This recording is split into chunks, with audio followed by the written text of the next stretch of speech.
In a village in a fantasy world, it is said that this place hates a certain person. Many of the citizens live peacefully among themselves, and a child plays joyfully with their mother. That is until this certain person passes by with a dark energy, completely changing the atmosphere among the inhabitants. And even though he apparently poses no danger, it is common sense not to look at him. After all, this is something normal to do when talking about the corpse scraper. And in this world, a corpse scraper is definitely someone hated. Sometime later, this boy arrives at an item shop, and upon entering, scaring everyone, the shopkeeper asks what the boy wants there. Naturally, the customers start to leave, but without caring, the boy places a bag on the table and pours out what he wants to sell. For the shopkeeper, however, bringing in a load of scraps is not a good thing. Therefore, for someone like him, 3 copper coins are deemed sufficient, which is only 20% of the market price. The boy, in turn, yells that he will not accept this robbery, but the shopkeeper makes sure to remind the boy that he is nothing more than a trashy corpse scraper. In this world, there are beings that threaten the lives of humanity called monsters. And along these lines, those who make a living hunting these beasts are called adventurers.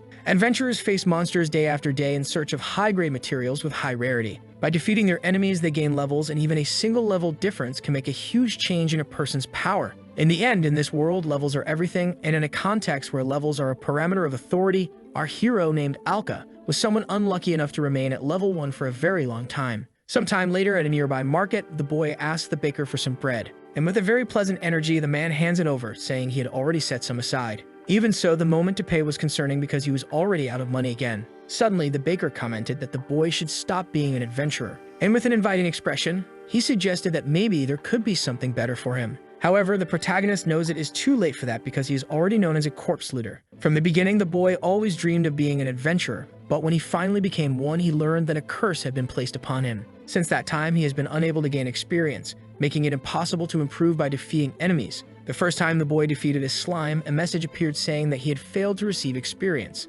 Therefore, he became desperate to know how he could get stronger, but at first he decided to continue defeating monsters. Unfortunately, the messages about failing to gain experience kept appearing, and the hero, who fought believing that one day he would be able to level up, finally understood his reality and ran out of money. So eventually, without even realizing it, he ended up becoming someone who scavenged the corpses of monsters that other adventurers had killed, thus becoming part of the most miserable profession called corpse scraper. Since materials from level 1 monsters have no value, the only way to stay alive is by obtaining resources from high-level monsters. However, even while enjoying his bread, a group bumped into the boy, making his only food fall. And then one of them stepped on his food to remind the boy of his place as trash in the society they live in, which, even though was something very cruel, did not seem to be rejected by the people, to the protagonist's misfortune. The term corpse scavenger became popular in the city, and they hated Alka so much that it was difficult for him to get a normal job now. However, the fact was that he just wanted to fulfill his dream. And no matter how much others despised him, if he stopped collecting corpses, he would simply starve to death. Therefore, in the goblin's den, the hero hopes there are bodies that are worth some money. Suddenly, along the way, he smells something rotten, very different from normal.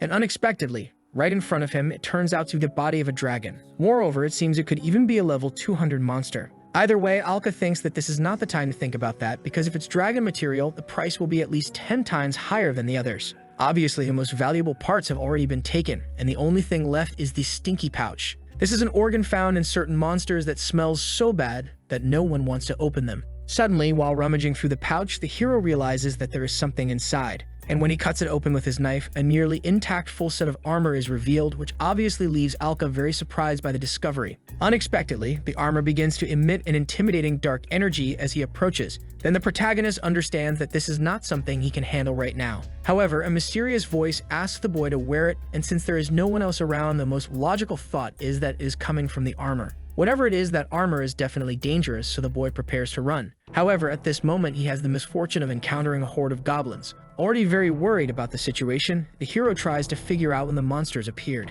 But he soon realizes that he made a mistake by letting his guard down during the scavenging. At this moment, they are all level 1. Just like him, the hero has no proper equipment. And besides that, being outnumbered, Alka believes that he is going to be killed. Right on the first attack, a goblin manages to disarm our hero, and with a frightened expression, he understands that this is it. He looks at all the monsters in front of him, fully certain that he is going to die. And so it will be in a horrible place like this that his miserable life will come to an end. The hero's entire life flashes before his eyes at this moment, but before accepting his fate, the voice calls him again. Now the energy seems to be even stronger, and the hero understands that he will probably be devoured by the armor. However, between being devoured by goblins or taking the benefit of the doubt, he decides to accept the offer. After all, that is much better than being devoured by a horde of monsters. With his willingness to wear it confirmed, the ownership registration is completed and the emergency installation is initiated. Therefore, even without moving, the dark energy comes toward Alka, and suddenly everything happens, leaving the monsters with a visible expression of fear on their faces. That's because the installation of the Abyss armor was successfully completed.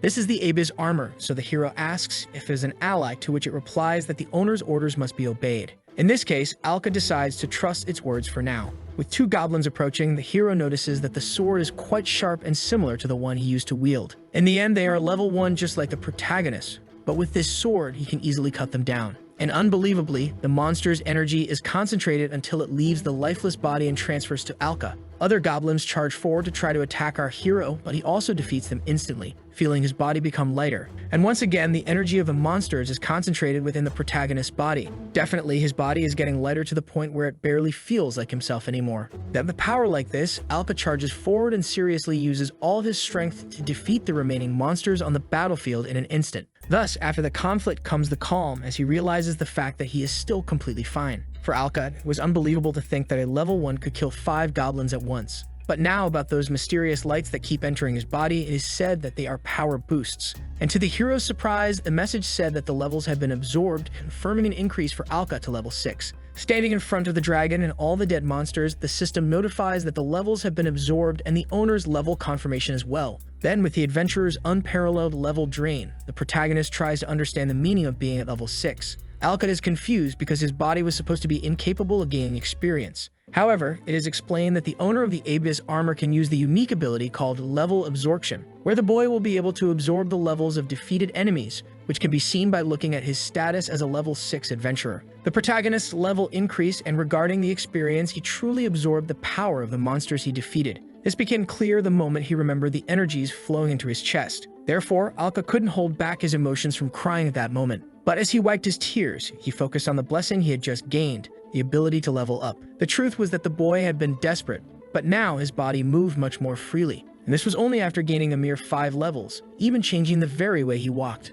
However, upon realizing that he is wearing an armor that came from inside that dead dragon, the protagonist thinks that he really does stink quite a lot. But anyway, it's thanks to this armor that he was able to level up. At this moment, the hero stops because he just thought of something interesting. This is enough to make him understand this revelation as something that changes everything. The truth is that in his case, killing all the monsters on this floor might really make him even stronger. Moreover, this armor does not seem to want to harm its wearer, and if that's the case, he should take full advantage of it to exterminate all the goblins. Suddenly, one of these goblins appears to fight without even needing to be searched for. However, its shadow shows that it is not a normal one like the others, and just by sensing its presence, Alka gets scared because this is a place where there should only be weak goblins. Additionally, he gets even more frightened when he realizes that he's facing a legendary level 35 goblin. Since this is the leader of the refuge, the hero tries to understand why a superior monster exists there. And as it is so close to the entrance, the protagonist realizes that the monsters were attracted by the dragon's corpse. More precisely, by the smell of rotting decomposition. As the enemy's level is 35, the armor's system states that the battle is not recommended. However, knowing that escape won't be possible, the protagonist dodges the first attack, sweating cold with worry. Next, he defends against the second, but with great difficulty, until he is thrown against a wall with force, hitting his back on the hard rocks. This is definitely the problem for Alka even now, despite being able to level up. After all, if his enemy is this one, he will die as a weakling just the same. Alka screams in frustration because for a moment, he thought he had become strong. But the reality was that the boy was still just as pathetic as before. Somehow, the protagonist manages to escape through an alley and now tries to think of an escape route out of the cave. The nearest exit is blocked by the legendary goblin and his subordinates. So Alka starts to believe that the weak should act like the weak and simply hide until the storm passes. Even though this is his plan, a level 1 goblin appears in front of him, and so it charges like crazy to attack our hero. But since it is nothing like its leader, Alka simply grabs the monster by the head and smashes it against the wall. In this world, levels are absolute, so even monsters must understand the difference in power and flee when necessary. With one more victory, the owner of the armor receives a level increase, going to level 7. For some reason, Alka had forgotten that he could now advance easily and perhaps defeat the leader. A few minutes ago, he was close to being killed, but now the hero understands that he has the chance to destroy his enemies to survive. Because of this, avoiding the main route, the hero defeats several smaller goblins along the way, and continues doing the work of cleaning the dungeon at every opportunity he gets, until the levels from the bodies start transferring to Alka. then the hero's logic about the strongest winning due to the difference in levels becomes increasingly real. This is a world where the weak are oppressed, just as Alka was in the recent past. After some time fighting in the dungeon, the protagonist manages to reach level 15. And at a certain moment while walking, the system recommended that Alka explore a cave just ahead. Because of this, the hero went there, and just as he entered, he found a pile of gold like no other. To justify this, Alka believes it must be all the treasure from adventurers who were defeated by the goblins. And since he is already there, the hero believes he should find something valuable to take. Suddenly, a chest catches his attention, and upon looking more closely, the contents are even more impressive, especially because it seems to be filled with health recovery potions. In this case, the hero decides to take them with him in case he needs them during a battle. And about this, the armor responds by saying it understands and confirms that storage has been expanded to hold them. So before Alka could even understand what it meant, a light appeared on the lower part of the armor, creating spaces for vials. And since it is something very useful, the protagonist thanks the system for its proactivity. Obviously, our hero would also like to take the gold with him. Something like that would only get in the way during battle. For now, Alka's top priority is to escape from there safely. Moreover, the hero has definitely become stronger, and if he gets out successfully, he can live a decent life just by selling monster materials. Because of that, he decides to leave, but suddenly some noises catch his attention. Since they sound very much like voices, the protagonist feels both scared and curious. But more concerned than anything else, he runs toward a box until he notices that behind it,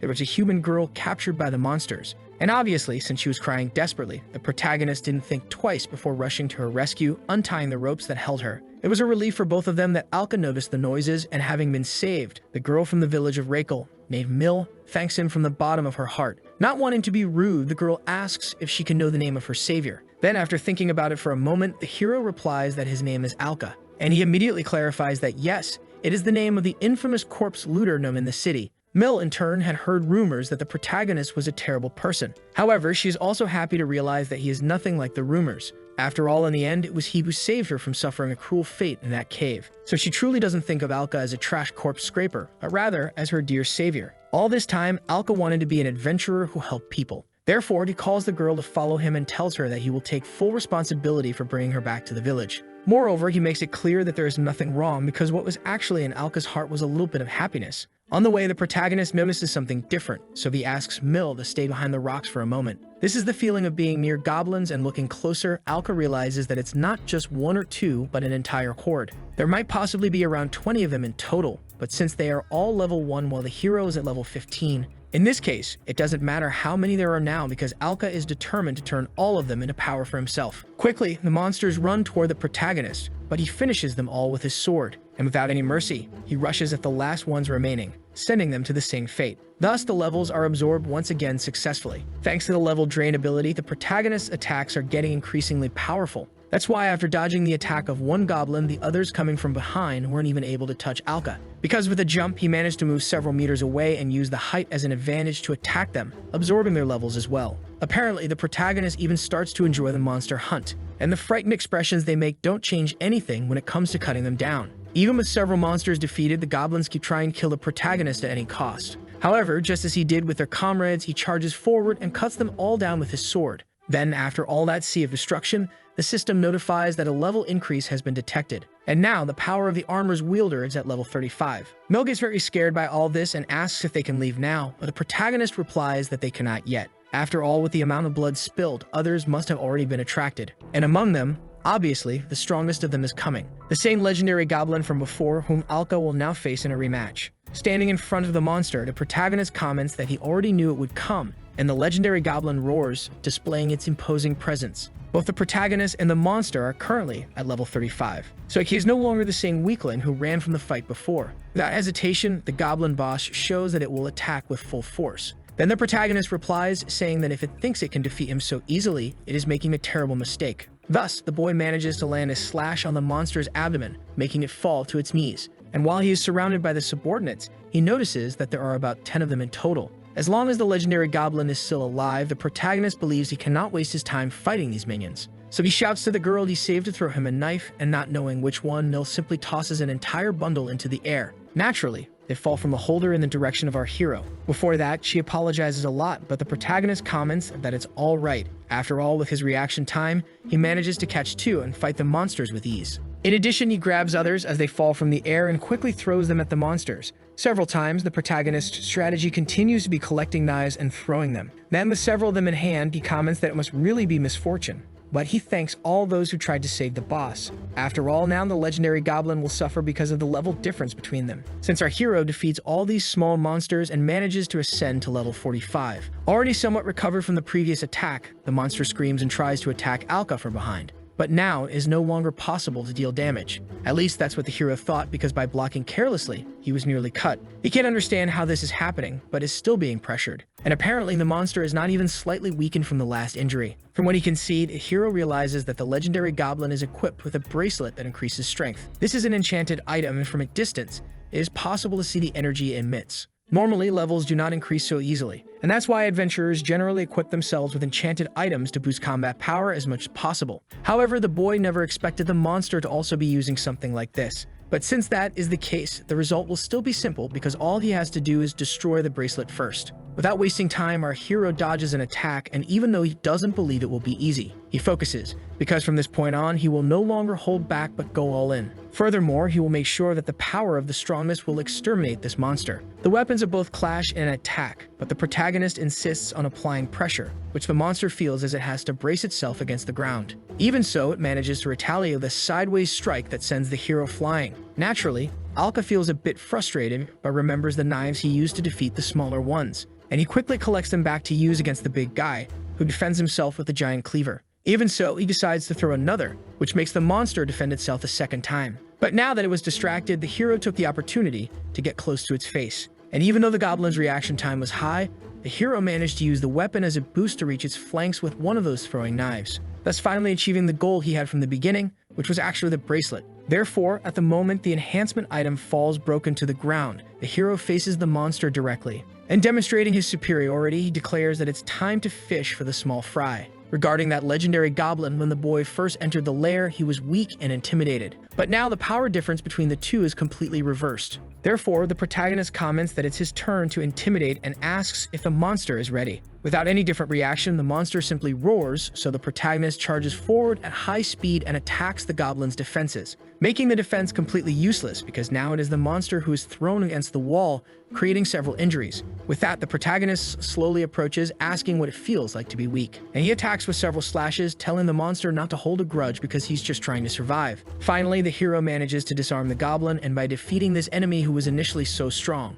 all those comments about the protagonist being a corpse looter will be thrown into the void along with his weak self. Even unarmed, the monster tries to attack with its fist, but the punch goes directly into the hero's sword, ending the situation in an instant. And since it was because of him that the boy became stronger, he even thanked it. From that body, several lights entered the protagonist's armor, and this time the owner's power increase was confirmed to the incredible level 80. With nothing left to fear, Alka tells Mill that she can come out now, and even she's impressed by the hero's feat. After all, now he will be unbeatable in this place. But for some reason, the hero does not feel excited. Either way, he extracts the rare material from the legendary goblin, which is its tusk. Alka never thought he would see the day when he could obtain such a good piece. Mel simply asked him to let her store it along with the other things, because in that little bag were all the coins that could fit along with fragments of other rare items. Alka apologizes for making her carry so many materials, but the girl shows that she doesn't mind at all. Anyway, she asks what they will do now since they have already collected all the items. However, since the hero doesn't need to rush back to the village anymore,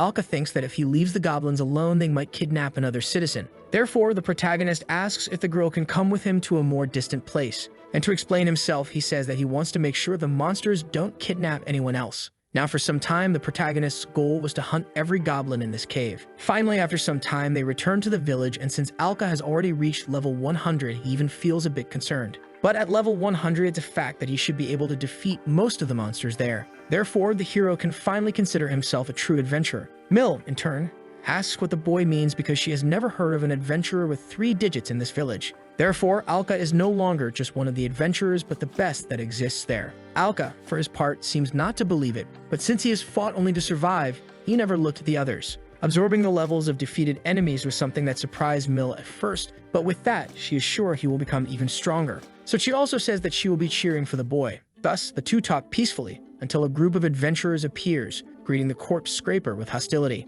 And Alka knows very well Jurik, who is the one leading the group. Obviously, the white-haired one asks what that black armor is, and everyone starts laughing, thinking that Alka decided to buy armor to compensate for not being able to level up. Anyway, Juri warns that using a fancy item won't make any difference. After all, level 1 can't compensate for the lack of power with something like that. However, just as he was speaking, the hero told the guy to shut up and instantly appeared with a knife, saying he was already tired. Therefore, with a terrifying expression, he politely asked once again. Faced with this threat, Juri feels intimidated, but remembering who he is dealing with, gets angry and delivers a kick that sends the protagonist backward. After all, to him, Alka was just a simple corpse looter who shouldn't speak so boldly. However, the moment he tried to attack more aggressively, the hero responded by putting him on the ground. And with his companions trembling in fear, the hero asked who would be next, and obviously, no one said a word. Juri really can't understand what is happening since a level 20 should lose to a level 1. But about that, the hero comments that the guy doesn't even have a quarter of his power. Quickly, everyone opens the system to check the true level of the corpse scraper. Then the adventurers are shocked because even though it seems impossible, it is true.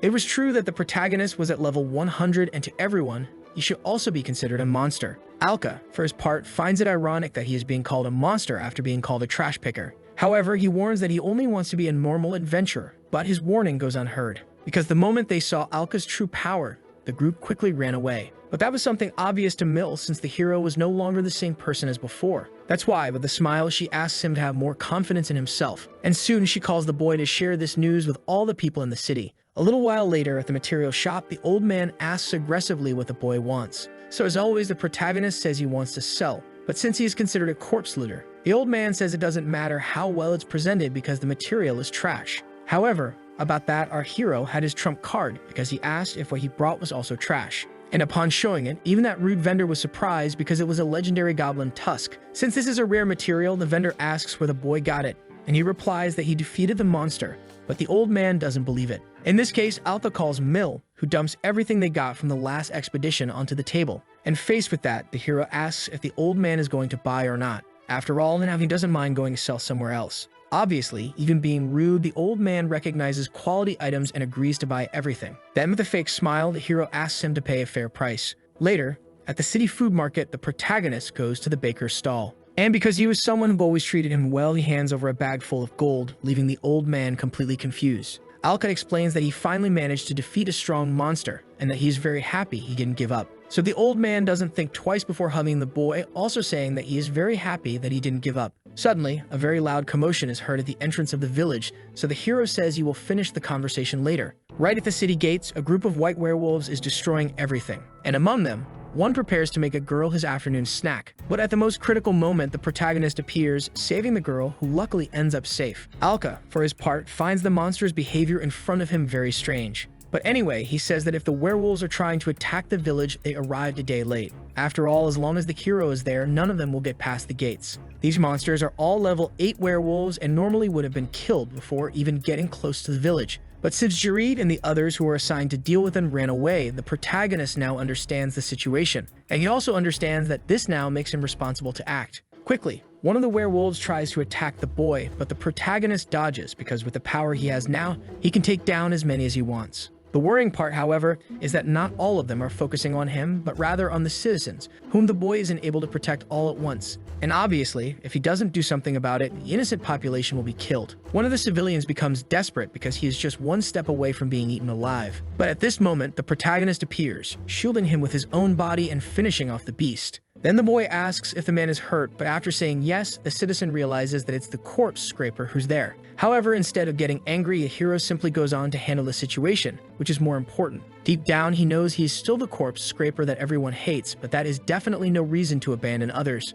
Naturally, while the protagonist does his job, everyone notices that Alka is saving the population. And finally, advancing toward the last monster, after finishing it, the hero knows everything will be over. So with just one strike, he finishes the last of the opponents. And thus, with the power-absorbing ability, the armor owner's level rises all the way to 172. However, the fact that it only increased by 72 is concerning for the hero since he counted 10 werewolves. Following this logic, if he had finished all of them, his level should have gone up by 80. Therefore, this means there is still one more hiding somewhere. From the top of a house, the last of the monsters is ready to attack a little girl. So the moment Alka realizes this, the monster simply ignores him, jumping on top of its target. Alka panics because even after increasing his level so much, he still might not be able to save a life. And that's what is about to happen when the girl looks up and sees the werewolf just a few meters from her. Alka, for his part, refuses to accept this and thinks that maybe he can make it if he throws his sword, but he only has one chance. Even so, he will make this the best throw possible because he has to guarantee that he hits the target.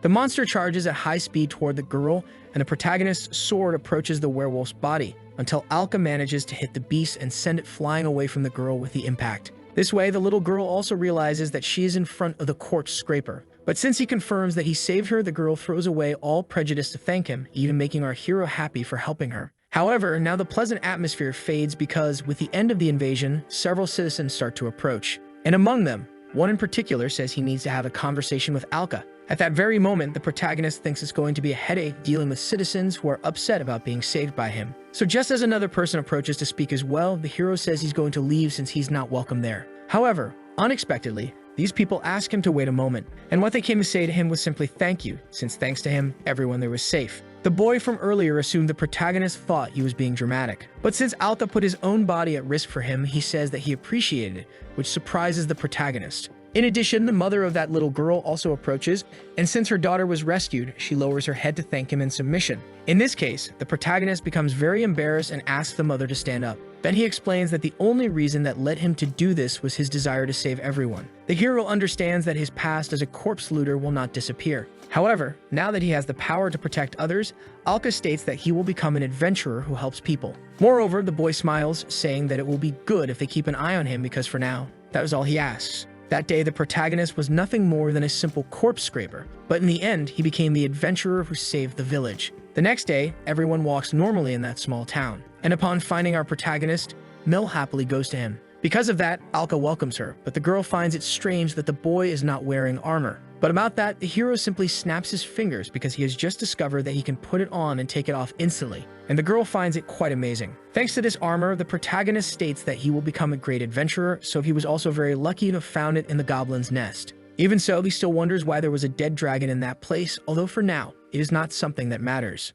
Elsewhere, someone shouts for them to run quickly. The place where they are is the goblin's nest near the body of the dragon that was being talked about. Chiri yells for everyone to get away from that thing right now, and his teammates run as fast as they can. However, in an instant, a puddle of blood makes the fate of the two very clear. Desperate to know what is happening, the leader of the group shouts, asking the identity of the being in front of him. However, Jayanai stares at him without revealing anything and soon begins to generate a powerful electric current. Then the adventurer laughs in despair, understanding that this will also be his end. And the moment the energy beam is ready, this mysterious monster fires it with full force without any mercy, which even makes our hero hear it from afar and wonder if he is imagining things. Some time ago, Jariv's group was chasing a one-eyed troll, and since the monster was already injured, the leader ordered his companions not to let it escape. Obviously, realizing it was a good opportunity, the two agreed. At a certain point in the chase, the monster ran into the goblin's cave. Then Jariv starts commenting that because they abandoned the mission to stop the werewolves, they received a very high fine. And that is precisely why they cannot let such a profitable prey get away. As the monster drags itself inside, trembling with exhaustion, it suddenly smells something that attracts it to the center of the cave. And upon arriving there, it was drawn by the smell of the dragon's decomposing body. But for some reason, this was not a foul smell to it like it was to others, but rather a delicious one. Together with his group shortly after, Juri comments that it must be just ahead until suddenly he is surprised by something. The smell of the dragon's decomposition is something that almost makes everyone their vomit. But something else catches the attention of the white-haired man more than that. After all, in the center of the dragon's body is the troll they were chasing, devouring all the flesh like an animal. And the worst part is that the second man in the group notices that something is strange. After all, suddenly something comes out from inside the monster, making Juri realize that the situation will not be good at all. While chasing that sound from before, the protagonist realizes that he was indeed right, and that it was not just his imagination, because there really is a strange sensation in the air. And this entire sensation seems to be coming precisely from this place. At this moment, our hero hears another noise even louder than the last, which makes him become very serious. Inside the cave, the smell of rot only gets worse, and further ahead, he finds the dragon's body. However, upon arriving at the place where he got the armor, the scene was of a transformed troll exterminating Jarig's group. And right after noticing a new guest, it sent away the companion of the white-haired boy to focus entirely on the protagonist's appearance. Even Alka is startled by the presence of the monster because it is different from anything he has ever faced. Even so, since he is at level 180 now, he believes there is no way he can lose. So before making any move, he will defeat it with a single precise attack. However, the armor warns that due to the level difference with the enemy monsters, the battle is strongly discouraged, making Alka stop for a moment, which is enough for the monster to see an opening and attack. At this moment, all the armor recommends is an immediate dodge, but the protagonist had already taken a very powerful hit, which threw him to the ground, making him fall face down with many injuries. To be sure of the enemy he is facing, the protagonist decides to check the monster's status. And the moment he did that, the system's prediction proved to be true because this was a fallen variant of level 200.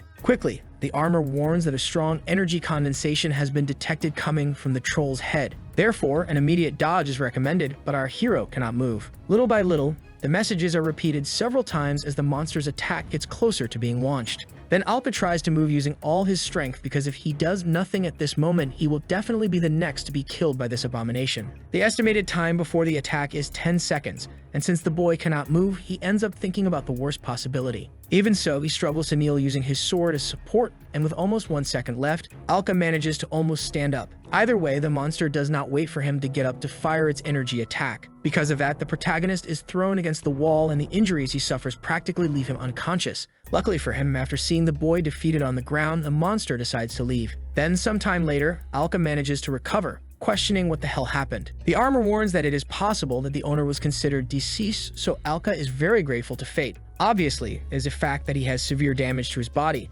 so the use of potions is strongly recommended. Remembering the potions he took from the goblins, the boy drinks the first one, and since the effect already allows him to move, Alka comments that he should thank them. Anyway, now he needs to chase the monster as quickly as possible since he is sure that its next target is Reikl village. However, before going, a voice calling him a corpse scavenger reaches his ears, and looking more closely, it is Jarig, who even in an extremely bad condition, is still alive. Without any shame, the boy demands the recovery potions. After all, he believes that something like this won't make any difference to trash like him. Proving to be even worse than expected, the boy warns that he will run away as soon as he drinks them, using the village as bait. Therefore, once again, even more irritated than before, he shouts to get the potions quickly. Jerry coughs up blood and insists because his entire body is injured and his mind is going insane. Unexpectedly, the boy considers doing this, but first asks the Abyss armor if it will make any difference. The system informs that the injuries are fatal and that inevitably the boy will die after a few more minutes of intense pain. In this case, upon understanding, the hero asks for one more thing before anything else.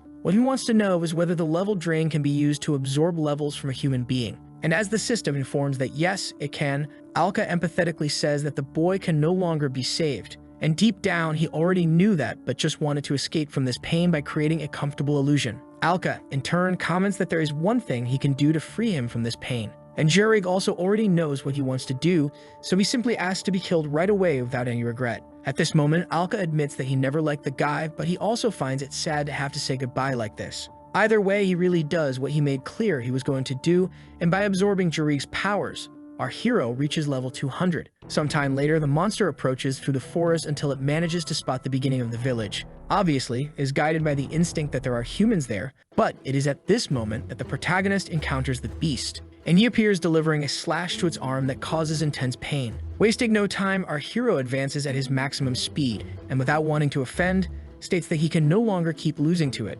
Because of that, he attacks again, but now the monster defends itself cleverly. Either way, with his sword pointed at the beast, Alka warns that next time the troll should make sure to eliminate his enemy. After all, since he didn't do it now, the level of the two is equivalent, and without wanting to drag it out any longer, Alka calls him to fight right away. First of all, our hero also advises him to stay alert. After all, even though he didn't like Jarig, he still had to kill someone he knew with his own hands, so he has never been this angry in his life. Wasting no time, the monster moves in for the first attack and, confident that it will win, tries to strike from below. However, our hero uses the monster's shoulder as support to climb to a higher position, and thus lands a hit on the monster's back before it can defend itself. Even though his strategy was successful, the wing is more resistant than expected. Suddenly, the monster starts to concentrate energy around its eye, so now the hero wouldn't let it do that again. But, demonstrating enormous intelligence, this was just a feint by the beast, which used the hero's voluntary approach to land a kick. And taking advantage of the moment when he was most defenseless, the monster used an entire tree as a weapon to strike the protagonist, causing him to be thrown very far, breaking several trees along the way until he ended up pinned against a rock wall.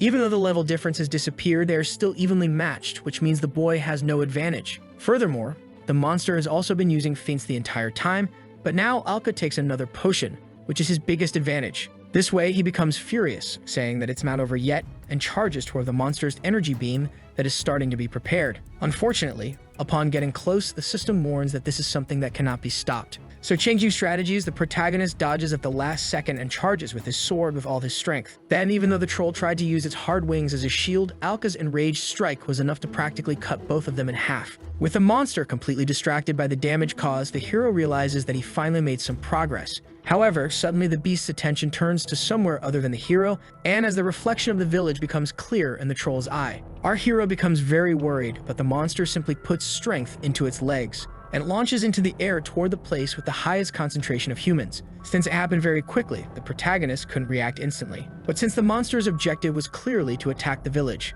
the boy hurried as fast as he could, understanding that he needed to chase it before an even greater disaster could happen. In an instant, the silhouette of the monster can be seen above the citizens of the entire village. And before they could even understand what it was, an explosion happened, leaving everyone scared. And from that explosion emerged the fallen variant, which roared in a demonstration of dominance. Alka continues the pursuit but gets very scared when he realizes that it has already entered the village. Following its nature, the monster starts destroying everything it sees in front of it. All the citizens try to run for their lives, begging for help, and once again the troll charges its energy beam, which makes the protagonist think this must be a joke. Unfortunately, the inevitable happens and the energy beam passes through, destroying several houses in an instant. Then the protagonist approaches from a rooftop and charges toward the monster with indescribable rage. The beast defends itself using its arm to protect its eye and once again tries to ignore its opponent. However, the hero wouldn't let something like that happen, so he jumps over, blocking the escape route, attacking the fallen variant's defenses again. For a few seconds, the two struggle between attack and defense, but the protagonist dodges. Still, he prepares another strike, warning that it's not over because he needs to protect the village at all costs. Using all the power it has, the troll charges energy in its eye and fires the energy beam once again with even more speed. This way, giving no chance for defense, it also grabs the protagonist in the air, punching him from above downward, causing Alka to crash into the village ground with an explosion. Thus, the monster is finally free to start running again, but the hero refuses to be defeated like this. Since he is the only adventurer with a high enough level to fight the monster, he forces himself to stand. And with a serious expression, he commits to dealing with this problem once and for all. Sometime later, that baker has the bad luck of encountering the variant but is not scared by its presence, even though the monster tries to intimidate him with roars. In the end, since this is a small village, even if he runs, the old man knows he will be caught. Therefore, he prefers to just wait there until some hero arrives to save him. And since he was sure of that, his faith did not disappoint him because the protagonist managed to arrive before a disaster happened. With a playful smile, Alka comments that he is way too clumsy to be that so-called hero. However, since the boy came to his rescue, that is exactly what matters.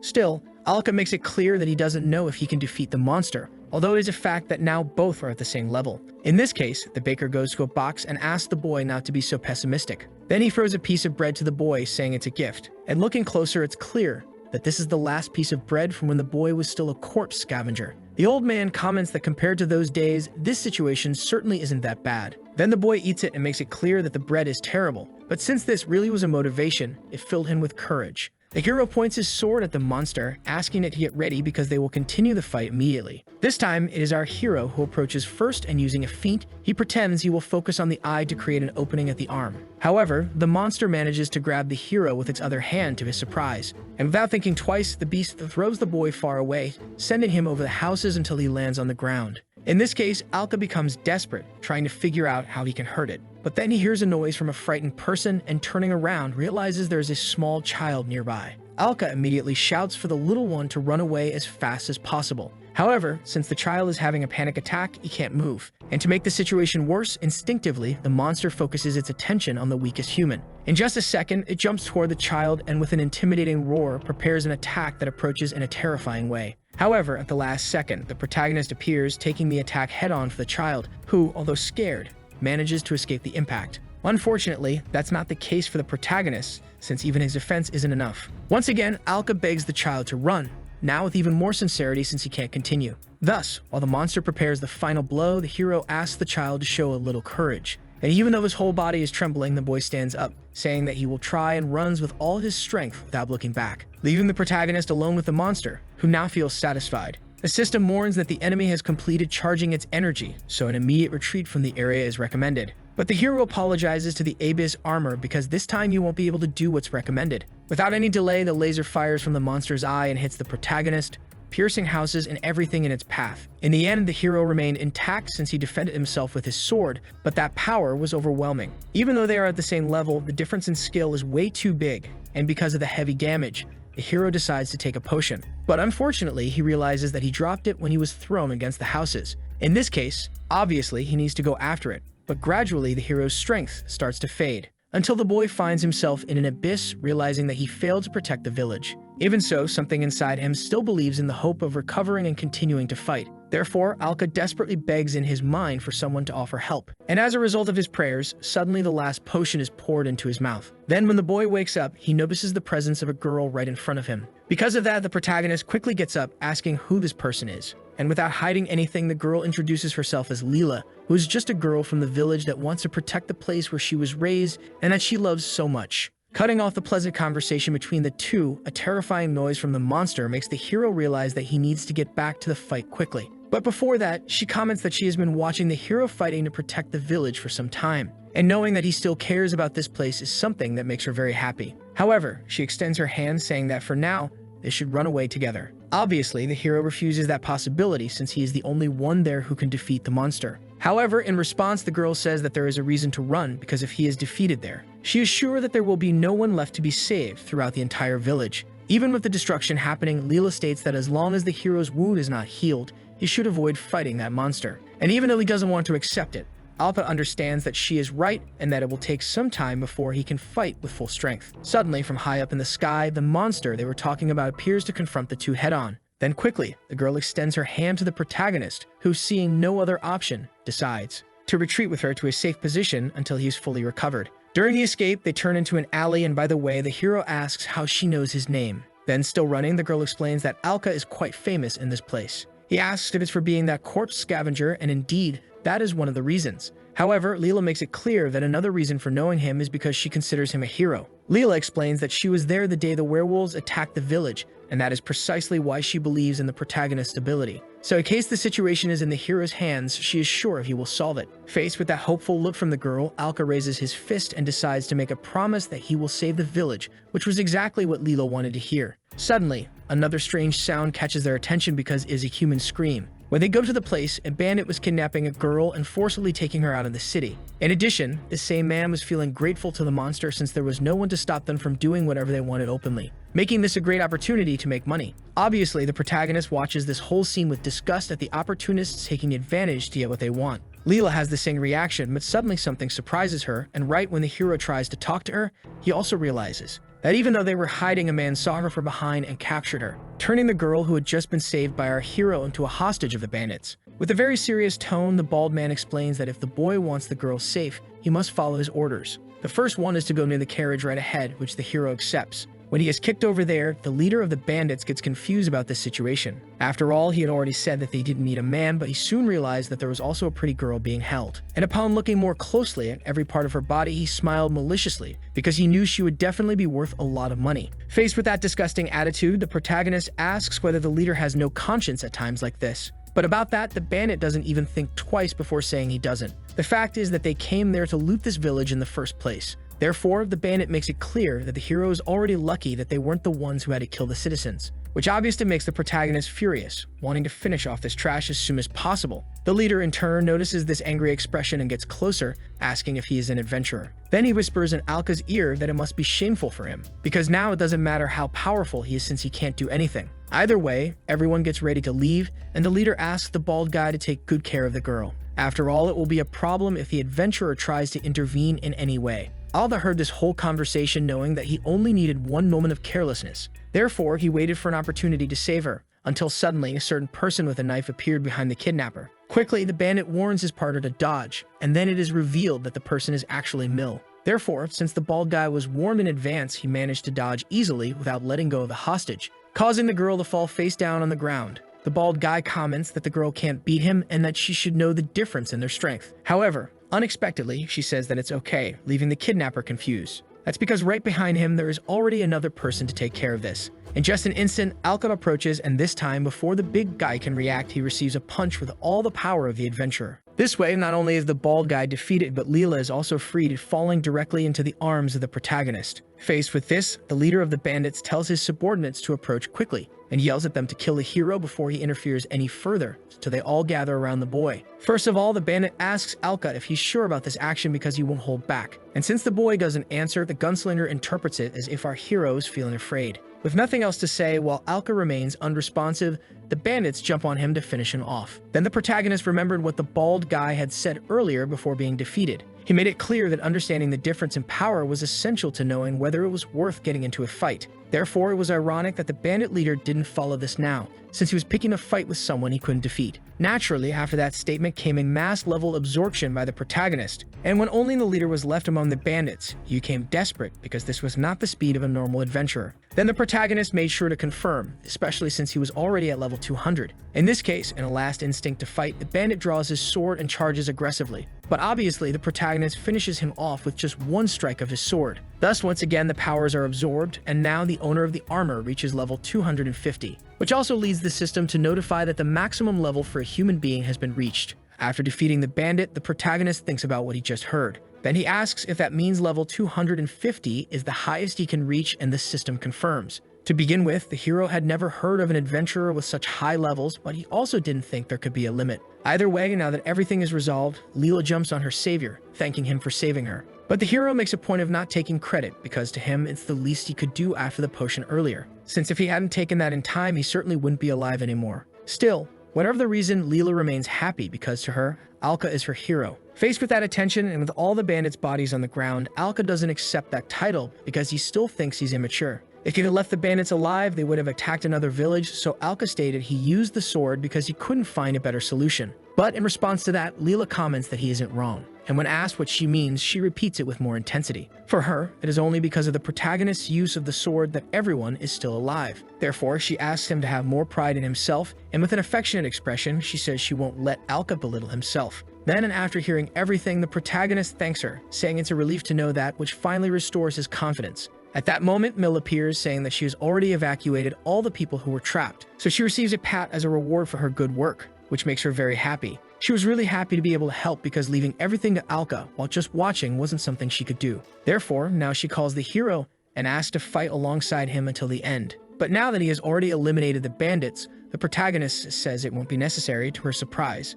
A few seconds later, while the monster continued destroying everything, the protagonist asks them to get as far away as possible, especially since now at level 250, the system warns that the bearer can easily dominate the enemy monster. And after strengthening himself so much, the protagonist is now ready to return to the battle. Without even needing to run to the place, the monster they were talking about appears, falling from the sky. And from atop the walls, just its arrival is enough to raise a powerful gust of wind, which, although it affects the girls, doesn't affect the protagonist. Either way, he says he's ready and then asks once again for the two of them to run because he's going to end this now. So the girls accept and run away holding hands at the same time. Now alone with the monster, the protagonist apologizes for running away from it earlier, but says he won't run anymore because it's time to finish this duel. The variant roars to impose its dominance, but now the protagonist doesn't even move a finger out of place, he charges forward instead. In the beginning, he couldn't even wield a sword because of his poor conditions. Then he managed to hold a real one in a very good condition and eventually started using it to protect the people around him. Now in this moment, the protagonist remembers the fight against the wolves and also remembers when he had to kill Jarig,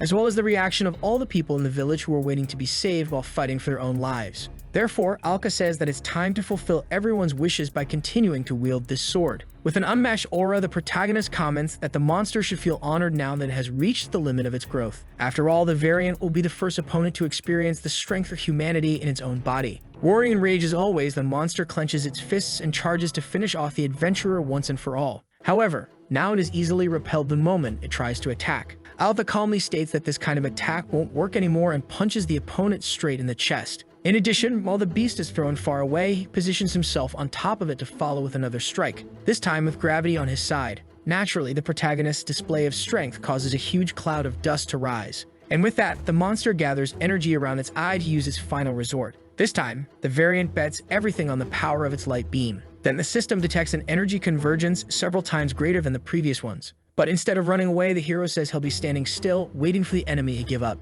Being very close to the fallen variant, the monster fires its most powerful energy beam, and Alka prepares to take that power head-on. Because for him, it doesn't matter how much the beast tries, and that becomes clear when a barrier that defends him from the attack is created. Since with a difference of 50 levels, Alka knows there's no longer any chance of being defeated. In the midst of a destroyed setting that was once a peaceful village, the two powerful beings face each other. And following its beastly nature, the variant tries to impose itself by roaring as always. But upon observing the protagonist's aura, something changes because it seems afraid. At first, the monster used its strongest power to devastate the people of this village, but now it's about to be subdued by an even more intense power, which for our hero, who has already lived through many experiences like this, obviously is nothing unusual in a world like this. After flying in the blink of an eye to the front of the monster, Alka chases it without hiding. Then the monster responds by preparing a punch to intercept the boy, but Alka not only dodges but also hits the variant's head, making it fall to the ground stunned. Even on the ground, it tries to keep fighting by preparing a quick laser attack and firing it at our hero.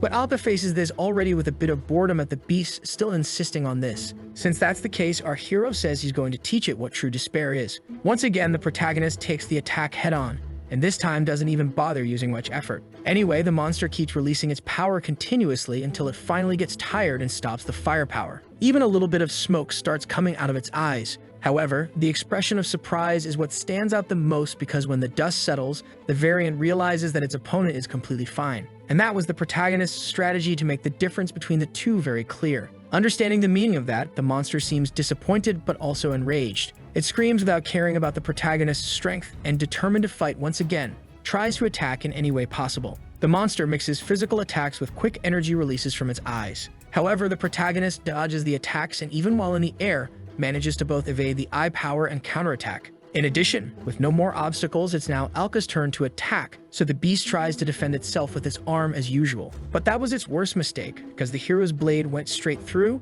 cutting off one of the most important parts of the beast. Alka backs off and with little patience to continue, tells the monster to kneel so they can settle this quickly. Obviously, this hurts the variant's pride, so it starts firing energy beams everywhere. But none of that is effective, and with a horizontal slash, the hero makes the beast succumb to the overwhelming force of his power. When she falls to her knees, Alka immediately jumps over her. Therefore, since she hurt the people of this village a lot, our hero drives the sword right into the middle of the monster's eye. And so that beast that not long ago seemed practically invincible was defeated. With the hero's new victory, the system tries to absorb the levels but fails since the owner has reached the level cap. Thus, the system still finds a way by unlocking new features of the Abyss armor, making it possible to use level conversion to reach an even greater potential. The next day, after the victory over the fallen variant, people work hard to rebuild the city. This can be seen when one of them asks for some wood from the top of a roof. In response, a helper says he'll bring it immediately, but suddenly trips over a rock on the ground, making a fall inevitable. That is, if the protagonist hadn't appeared from behind to save the boy from this problem. Therefore, the citizen looks at his savior with a bit of surprise, but quickly thanks the village hero for the help. A little less busy a few minutes later, the protagonist decides to ask what exactly this level conversion mentioned earlier is.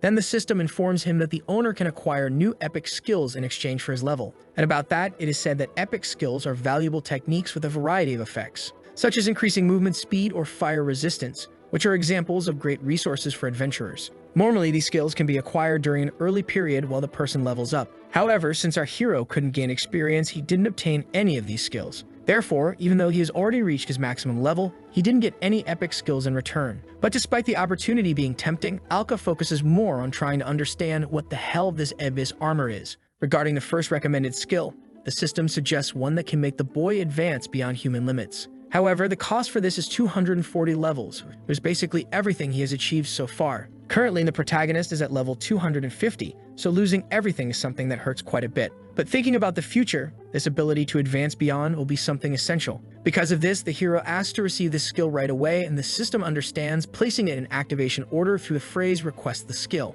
Without thinking twice, the hero requests the level increase beyond human limits. Thus, the conversion starts to be executed, making our hero shiver as part of his power is drained. All the lights of the experience fading away are so flashy that citizens can see it from afar. And without stopping, from an energy core in the heart of our hero, all of that keeps flowing out. Until finally, with an even more intense light, the system announces that the payment has been received and that the skill has been granted to the owner. In this way, Alka feels proud of how far he has come as a former corpse looter. However, an even stranger feeling remains because the hero realizes it's as if his own power has been expanded. Then the system informs him that the owner has surpassed the maximum level of humanity, which means he has become a transcendent being. In this case, Alka can't help but smile at his new achievement, and while reflecting and looking at the sky, he thinks once again how much things have changed. Meanwhile, at the entrance of the village, an irritated man comments that he came back because he thought it was time. All this fury was because our hero had already defeated the beast he was expecting to face. Therefore, his coming would be a waste of time, but even so,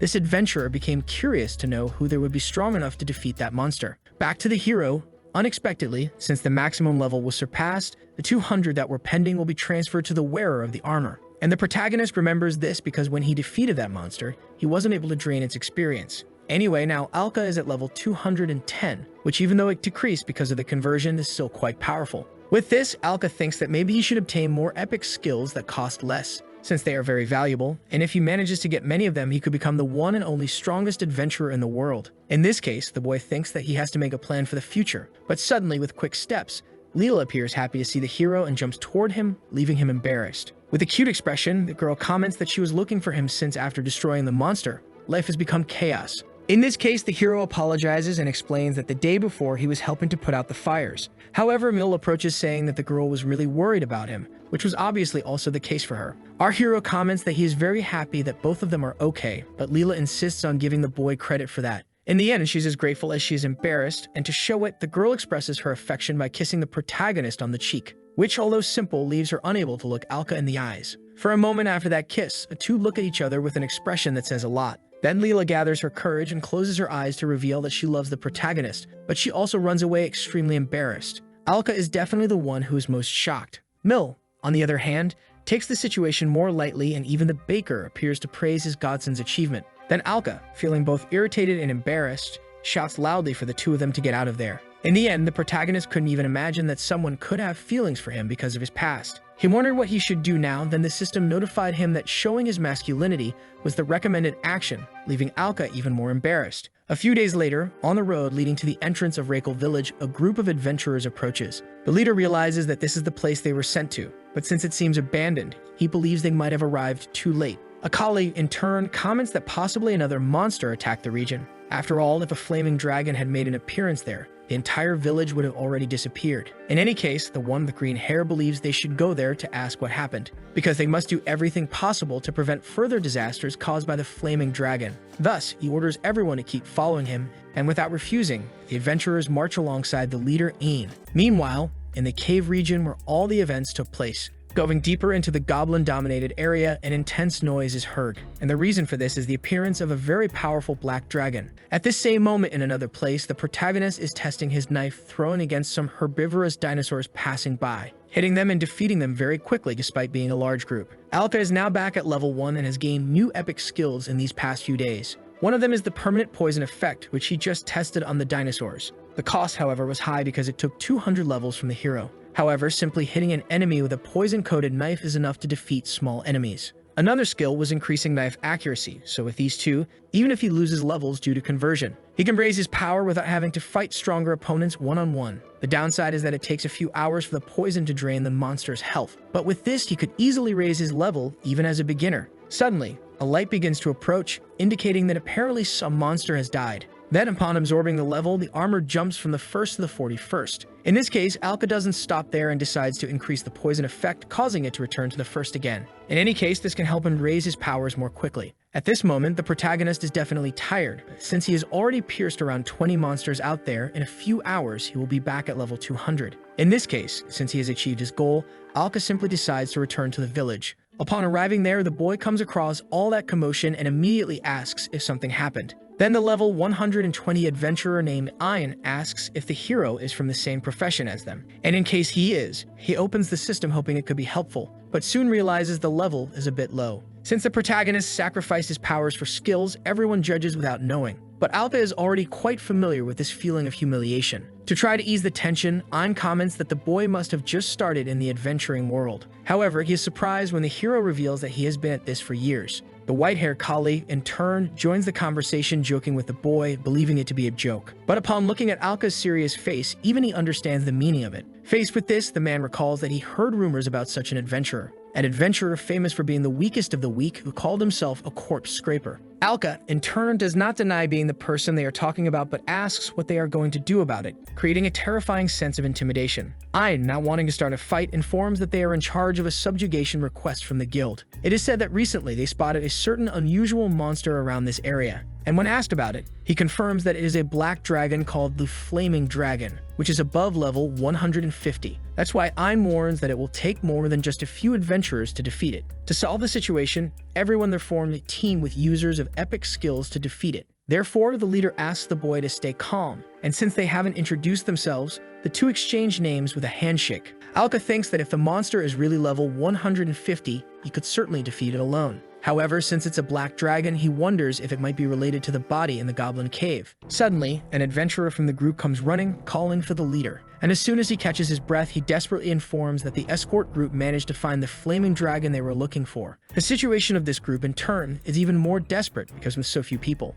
Ordinary adventurers are learning firsthand how terrifying a flaming black dragon can be. Back to the messenger's report, it is said that the reconnaissance group is currently leading the dragon toward the prairie. Ein then announces that they will head there right away, and informing everyone, the leader calls the adventurers to prepare for battle, which makes the warriors cheer with the command. From what Alka can observe, the level of the adventurers in this subjugation team ranges from 80 to 120. But even though it's an elite group with epic skills against a level 150 dragon, they will surely lose. Because of that, the hero understands that he can't leave them like this and shouts for the leader to take him along. At this moment, the monsters he pierced with the poison knife are about to die, and the hero will return to the 200 level range. However, since Ein doesn't know this, he denies the request because he cannot put a level 1 in danger. Even so, the hero tries to insist, and just like before, all those judging stares appear around him, asking with laughter what a level 1 would do to help despite the sense of justice he carries. This time, that white-haired man appears again and says that he will speak on behalf of his beloved leader. He then shouts for the weakling to stay out of it, which is exactly the same attitude everyone shows, leaving Alka behind.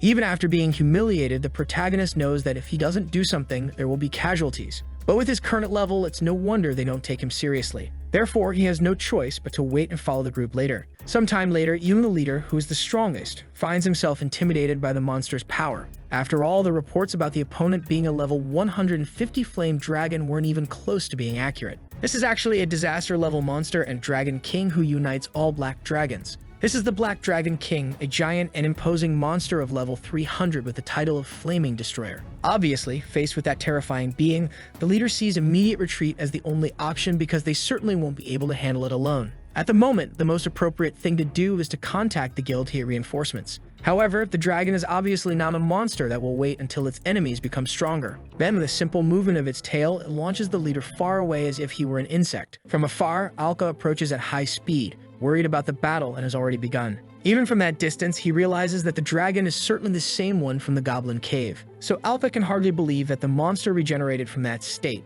In any case, he advances knowing that now is not the time to think about it. And the moment the monster prepares a devastating attack, gathering the power of flames in its mouth. The protagonist asks the armor how long it will take to recover the levels, to which the system responds that it will take about 30 more seconds, but even at full speed, the dragon's attack is imminent. Then he desperately pleads to get his powers back as quickly as possible, until finally the experienced lights begin to appear behind him and soon merge into his body, confirming the defeat of the monsters by poison, and bringing the protagonist back to the level 201 range. However, instead of continuing like that, he requests the flame nullification skill before the monster attacks. The Dragon King launches its fire breath with maximum power, and soon all that mass of power heads toward our hero, who, with great difficulty, manages to use the skill he just learned, saving unfortunately only one person. Ein, who happened to be the lucky one, is impressed that the boy managed to stop the breath of the Flaming Destroyer. And more than that, the white-haired one from before, who is in terrible condition, can hardly believe that a corpse looter is holding out more than they did. In the end, the hero reveals that it's because he is much stronger than all of them,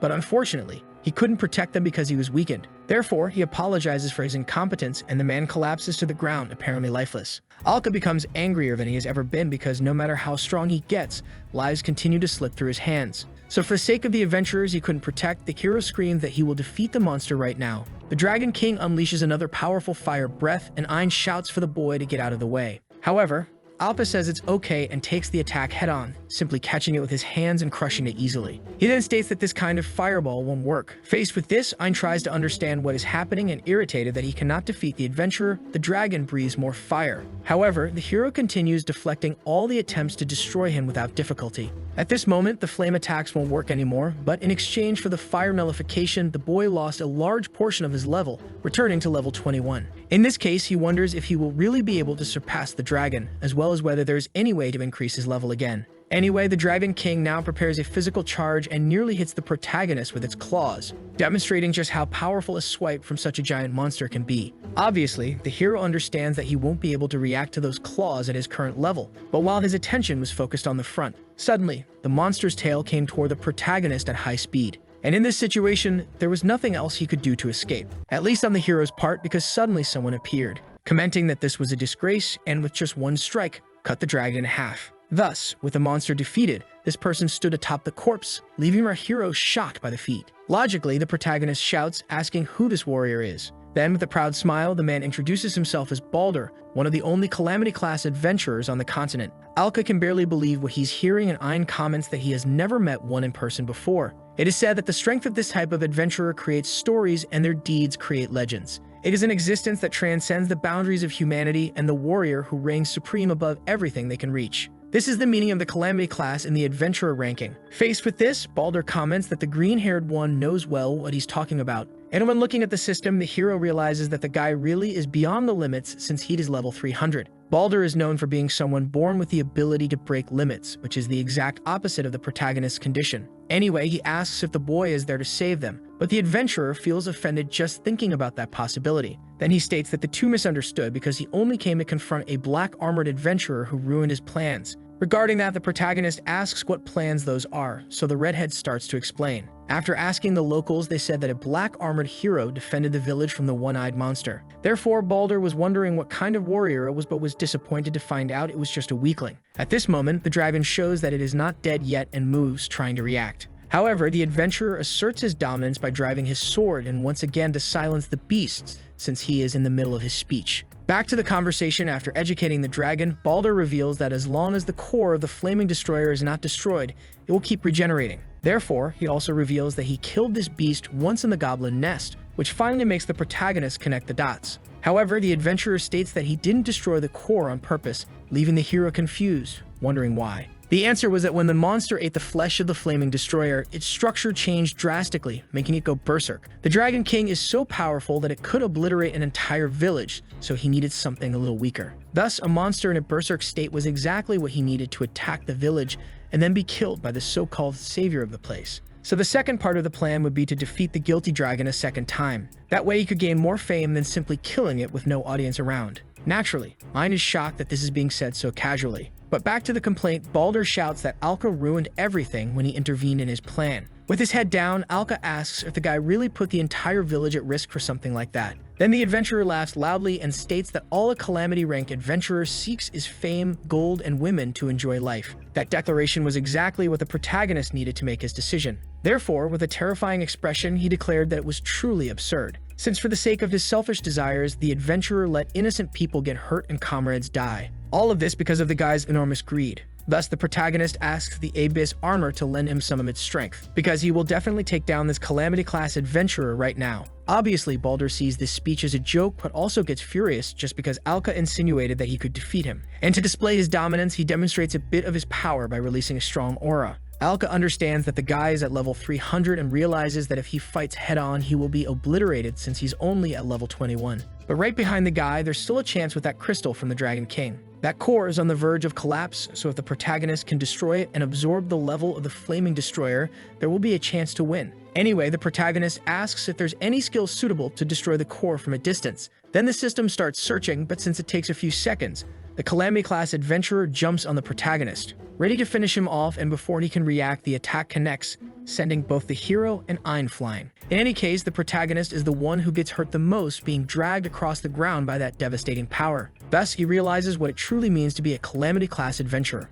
Balder, in turn, comments that it's a shame he missed, but guarantees he won't next time. At this rate, the defeat of our hero is clear, but the system search is completed, and the option to acquire the skill called Micro-Explosive Weapon appears. The skill can make the weapon itself explode, and the cost is 20 points, so the hero asks what he should do with it. Because if he explodes his sword, it won't destroy the core from afar, and doing it with his main weapon isn't recommended. Therefore, logically, the hero questions what he should do. Then the idea that comes is to use the poison knife he used to level up, and now Alka understands the plan. Balder, on the other hand, finds it annoying that the hero is still standing. He shouts that just one punch will be enough. But at that moment, the protagonist requests the micro-explosive weapon skill. Logically, Balder doesn't understand what the boy is doing, but the protagonist doesn't need to explain and simply grabs his knives. Then, with great confidence, he states that with this, he will turn the game around and throws all three toward the target. As the blades fly in his direction, Balder realizes they are knives with permanent poison. However, he easily deflects the ones that come near him,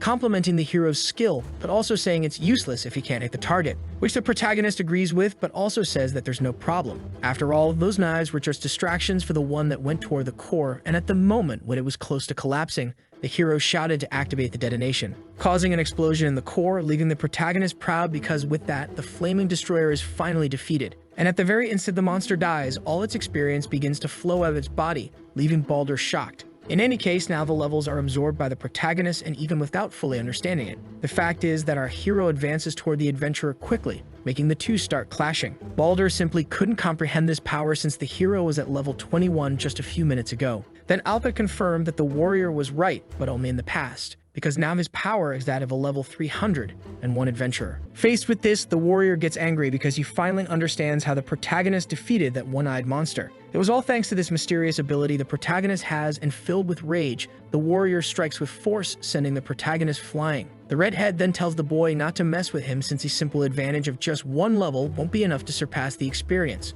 of an adventurer like him, who was at the Calamity class level. With another attack, Balder destroys the ground where the protagonist stands, but is surprised when he looks more closely, because our hero uses centrifugal force to land a powerful overhead blow, causing another massive destruction. Alka yells, questioning that talk about having less experience, and parries the adventurer's weapon. Then prepared to strike, he states that against a blade stained by greed, he can never be defeated, which he demonstrates with several cuts across the villain's body until Balder also gets furious. With an aura more powerful than ever, Balder praises the courage of the boy in black armor for shouting in his presence. But now his rage is so great that he simply tells Alka to shut up, and activating his epic ability, the manifestation of the tyrant god is unleashed. While screaming with rage and releasing his aura, a powerful lightning bolt falls from the sky and strikes Balder directly. Then a transformation starts happening in the adventurer's body, making his hair rise and lightning appear all over his body. Naturally, Alka is very scared, and all Balder can say is the word power repeatedly. Then with a devastating attack, he states that this is the true power of a Calamity class adventurer,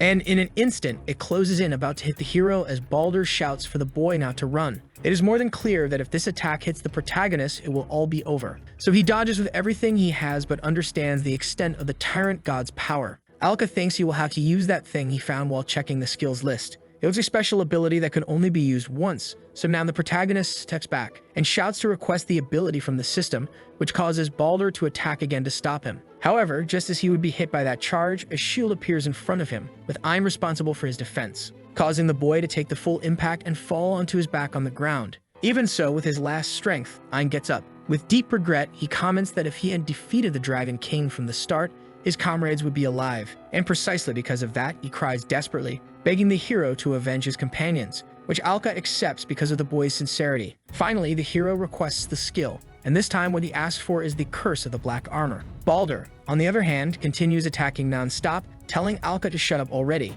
As a massive energy approaches, the system informs that the requested ability can only be used once and asks for confirmation, which the hero gives. With that, the request is confirmed and the cost will be one level plus an optional additional level cost. In this case, while defending himself, the protagonist tells the system to apply the additional level cost. And to acquire this ability, he offers all the 300 levels he has, which is confirmed, generating the level conversion that happens instantly. As if it were something transcendent from the heavens, then Ein, watching everything without understanding, asks who the hell the protagonist is. Naturally, after the conversion, the hero returns to being a level 1 adventurer. Balder becomes curious to know what the protagonist just did, but when he decides to look at the hero's status window, he starts laughing a lot, realizing he's back to being a level 1 warrior. The adventurer thinks that this was the limit of the hero's ability and then charges, expecting to send the boy to the afterlife. However, he couldn't be more wrong because our hero's plan was to drag Balder down with him. At that moment, the curse of the black armor is activated. The redhead is startled because suddenly an evil energy starts emanating from Alka's body.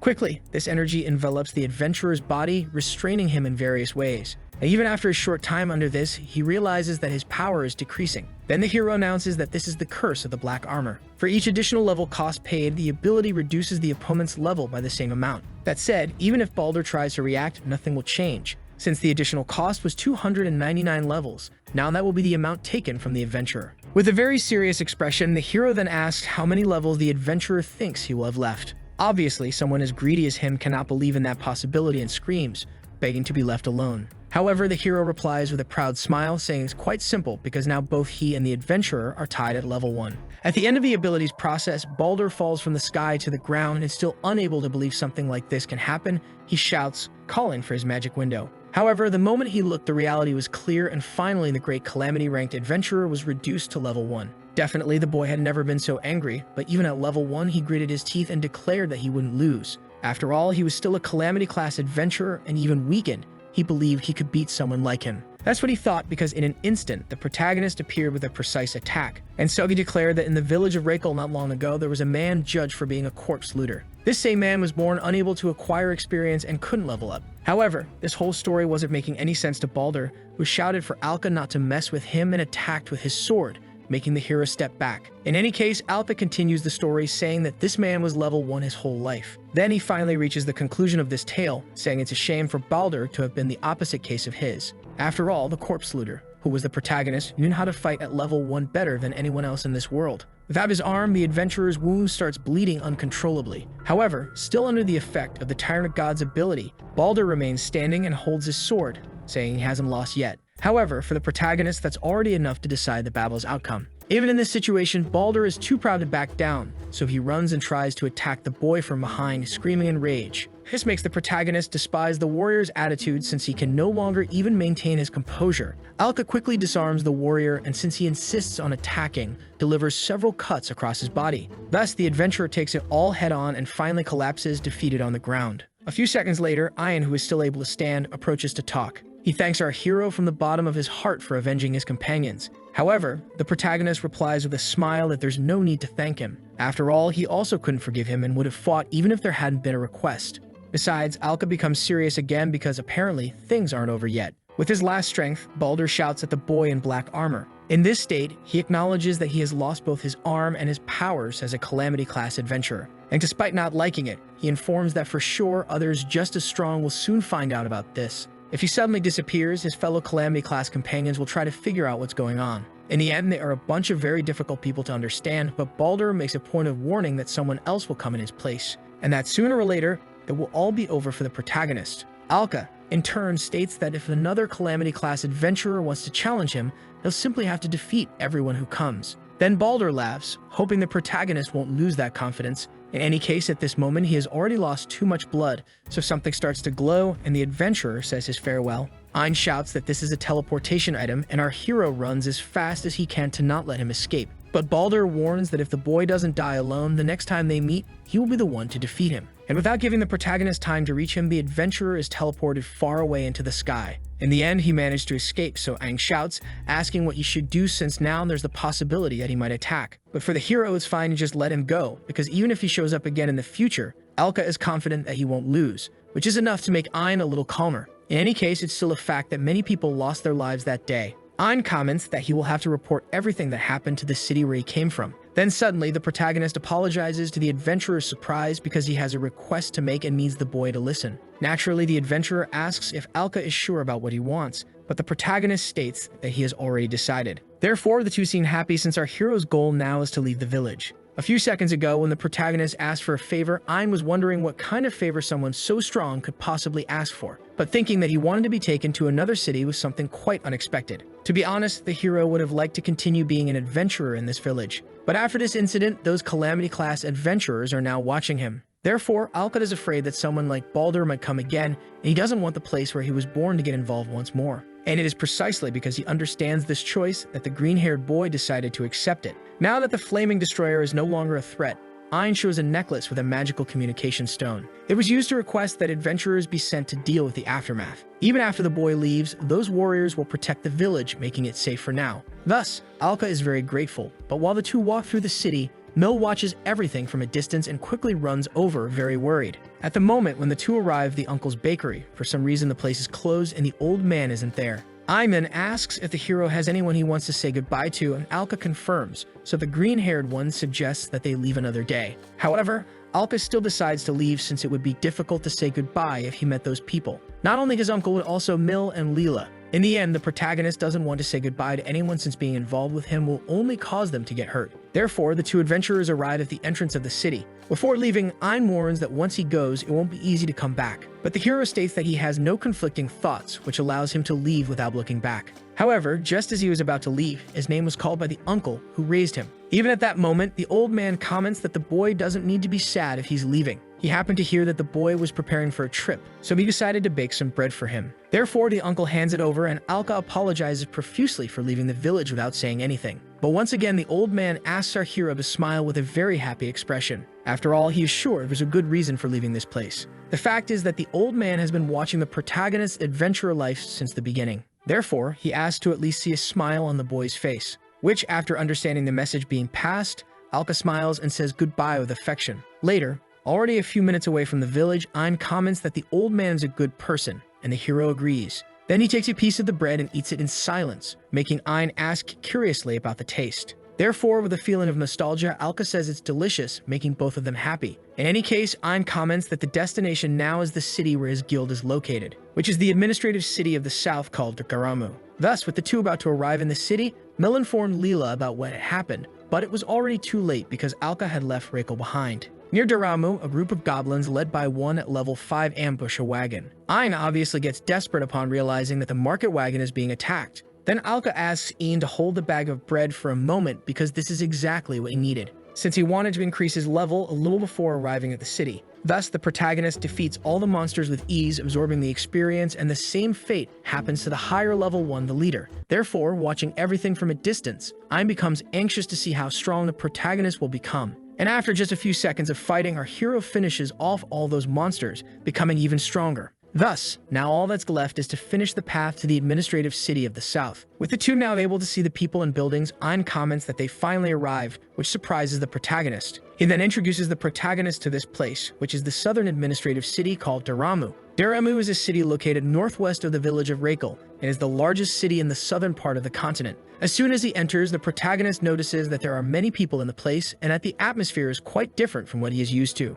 But for Ein, this was already expected from the largest city in the region. In addition, it is said that in the center of the place there is also the southern branch of the Central Adventurers Management Council. Many guilds operate in this city, and there are also many talented adventurers. Therefore, Ein comments that the protagonist will not stand out much there while keeping his level as low as it is now. Currently, the protagonist has risen from level 1 and is now at level 100. In this case, he understands that it does not make sense to increase his power too much when it is not necessary, and he thanks his new friend for this advice. On the way to the city, our hero is trying to raise his level as much as possible. However, at one point, Ein suggested that the boy should not raise his power scale too much. After all, if he entered the place with a very high level, he would attract a lot of attention. For example, if he walked around the city at level 300, the birth of a new Calamity class adventurer would become a hot topic in Dronzer. And if that happens, other adventurers just as strong will notice him. Furthermore, if they discover that the protagonist is the one who defeated Baldur, he will possibly have to face a fight in the middle of the city. And many Calamity class adventurers are also problematic, so it is best to avoid detection. To demonstrate what he is saying, Ein observes a frightened little bunny after the fight against the goblins. He comments that normally there is no reason for adventurers to fight among themselves. And with a very friendly expression, he calls the bunny for a hug, saying that they actually exist to maintain peace. Faced with all of this, Alka thinks that Ein is definitely an adventurer he can respect. Generally, this social class is often obsessed with money and fame, as in the case of Baldur. That is why the protagonist hopes that one day he can become an adventurer like Ian, since just having a high level is not enough because he also needs to match the sense of justice that Ein has. Anyway, the hero asks where they are going now. Then Ein apologizes for having forgotten to say and reveals that they will visit the Central Management Council to report on the Dragon King case. However, suddenly the boy's expression becomes darker, and this causes doubt in our hero. Already inside the headquarters of the Central Adventurers Council and at the main reception desk, a staff member greets them, asking if he is there to report the conclusion. However, Ein states that he has already reported via magic message, so the girl says she will prepare the reward. But before anything else, she asks with a smile what the completed mission was. And without hesitation, Ein reveals that it was to kill the Dragon King of Reiko Village, which leaves the receptionist in shock given how high profile that mission was. Anyway, she hastily informs that she will bring the reward immediately, and soon places 4 bags full of gold coins on the table while Ein remains silent. The staff member informs that for this commission, the money from the victims goes to the survivors. However, since Ein is the only one there, he will be the one to receive everything, the girl says, anguished by the situation. Finally, the protagonist manages to understand the reason why his friend seems so sad. The fact that he receives all the money for his fallen friends is basically torture for someone so kind. Anyway, the girl asks Ein to be careful, but when the two leave with the reward, the hero asks him the reason for that. Thus, Ein creates a scenario in which family members or friends volunteer for a team and die, while only the leader survives to receive the entire reward. And in this case, he asks what Alka would think of this leader. In the end, the hero begins to understand, but as soon as they leave the guild, what Ein said becomes clear because it happens faster than expected. If it were possible, he did not want to involve the protagonist in this. But the fact was that now, in front of both of them, many were there to judge the adventurer in the worst possible way, saying horrible things. But these were just the feelings of the families and friends of the deceased, and as the leader of the group, Ein stated that it was his duty to face their anger. In the end, he was the one who led the attack team that resulted in the death of all his companions. And because of that, no matter how much he regrets or fights against it, nothing will change the reality. While the boy endures the pressure, all the people clamor for him to say something about the colleagues who were left to die. Then, after listening to each complaint from the citizens and the adventurers' families, Ein states that he will take full responsibility head-on. He agrees that he was unable to save any member of the intervention team and that he eventually let them all die. Then the wave of hatred from the people stops for a moment, but soon returns since some do not care how regretful he is. After all, the attack team was made up of the best of the best. Thus, one of the family members yells that he cannot believe that everyone was killed by a level 150 dragon. Faced with this, Alka realizes that something is wrong with that statement. That monster they fought was actually a level 300 dragon king, which made the group's defeat natural. That's why our hero quickly asked for everyone's attention to explain the situation. However, Ein simply thanked the boy for trying to defend him and continued to carry the guilt for his companions' deaths.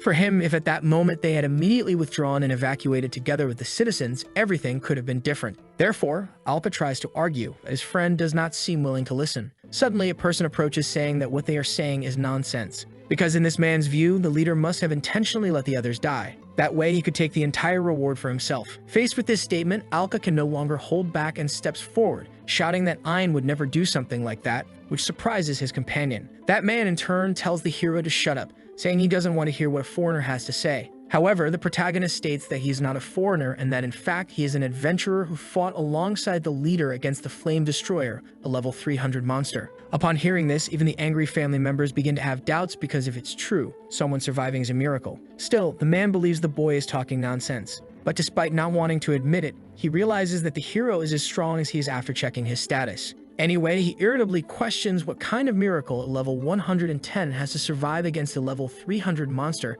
and the hero replies that he has many. This makes the man laugh a lot, thinking it's a joke, until he returns to seriousness, ordering the protagonist to step aside, but Alka says he will not. This creates instant tension between the two, who soon begin to confront each other. Only the wind from their clashing swords disturbs the entire place, then Ein yells at Alka to stop, because the leader's mind constantly thinks that everything happening is his fault since he failed to save his precious friends. And now, because he was a useless leader, Alka is trying to clear his reputation by fighting for him. However, the hero makes sure to deny all these depressing statements. He agrees that it is true that everyone in the attack team was killed, but he strikes the bald man with the conviction that this is not everything because in the end, it was just an accident that no one could have predicted. Furthermore, the leader was there for his companions until the very end, even when he had to face a much stronger enemy. That's why the protagonist shouts that Ein should not be ashamed because he did not abandon his companions. And with a precise strike, he disarms the bald man, leaving him trembling while standing from the blows he suffered in the duel. In addition, with a proud expression, the hero sincerely asks how someone who cries so much for his fallen comrades can be considered a useless leader.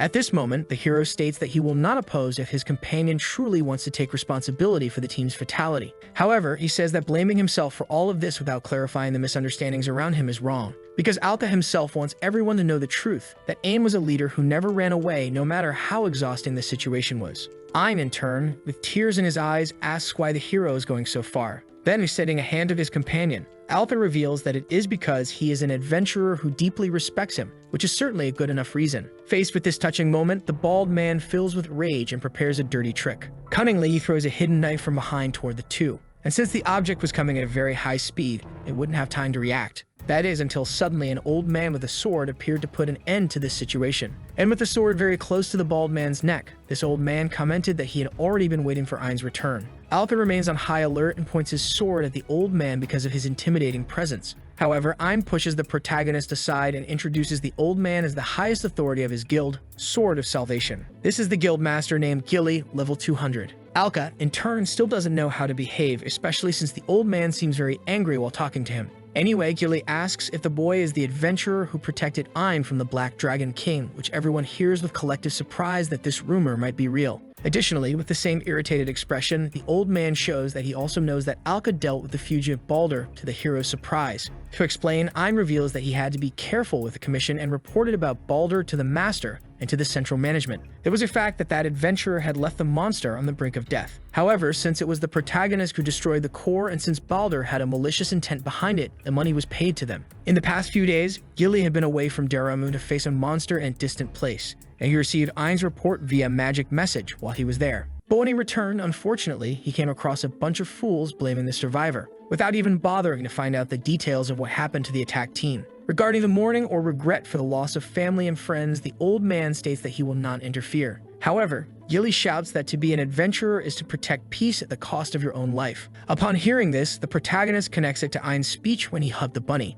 Back to the old man's speech, he says that the warriors died doing exactly that. But placing the blame on anyone else is an insult to all those men and women who risked their lives, which leaves everyone silent. In the end, this clears up the misunderstanding. So the protagonist asks if Gilly is on their side, and Ein agrees but also clarifies that he is not that soft. This becomes clear when it's time for Ein's scolding because Gilly simply announces that the boy is expelled from the guild. Obviously, the protagonist is outraged by this and the boy becomes very sad. However, even if it's a misunderstanding, the old man states that there is no excuse for the boy's lack of competence. Thus, the incompetent leader who annihilated an entire team cannot remain in the Sword of Salvation, which is the most promising guild in Daramu. Despite the initial indignation, the hero manages to understand that this is what it means to be the most powerful guild. And since they are proud of it, Ein accepts his condition without protest but asks to make one request before leaving, which Gilly agrees to hear. What he actually wants is to recommend the protagonist as a member of the Sword of Salvation. To Alka's surprise, the former leader makes a point of praising him, saying he is a promising adventurer who definitely has competence.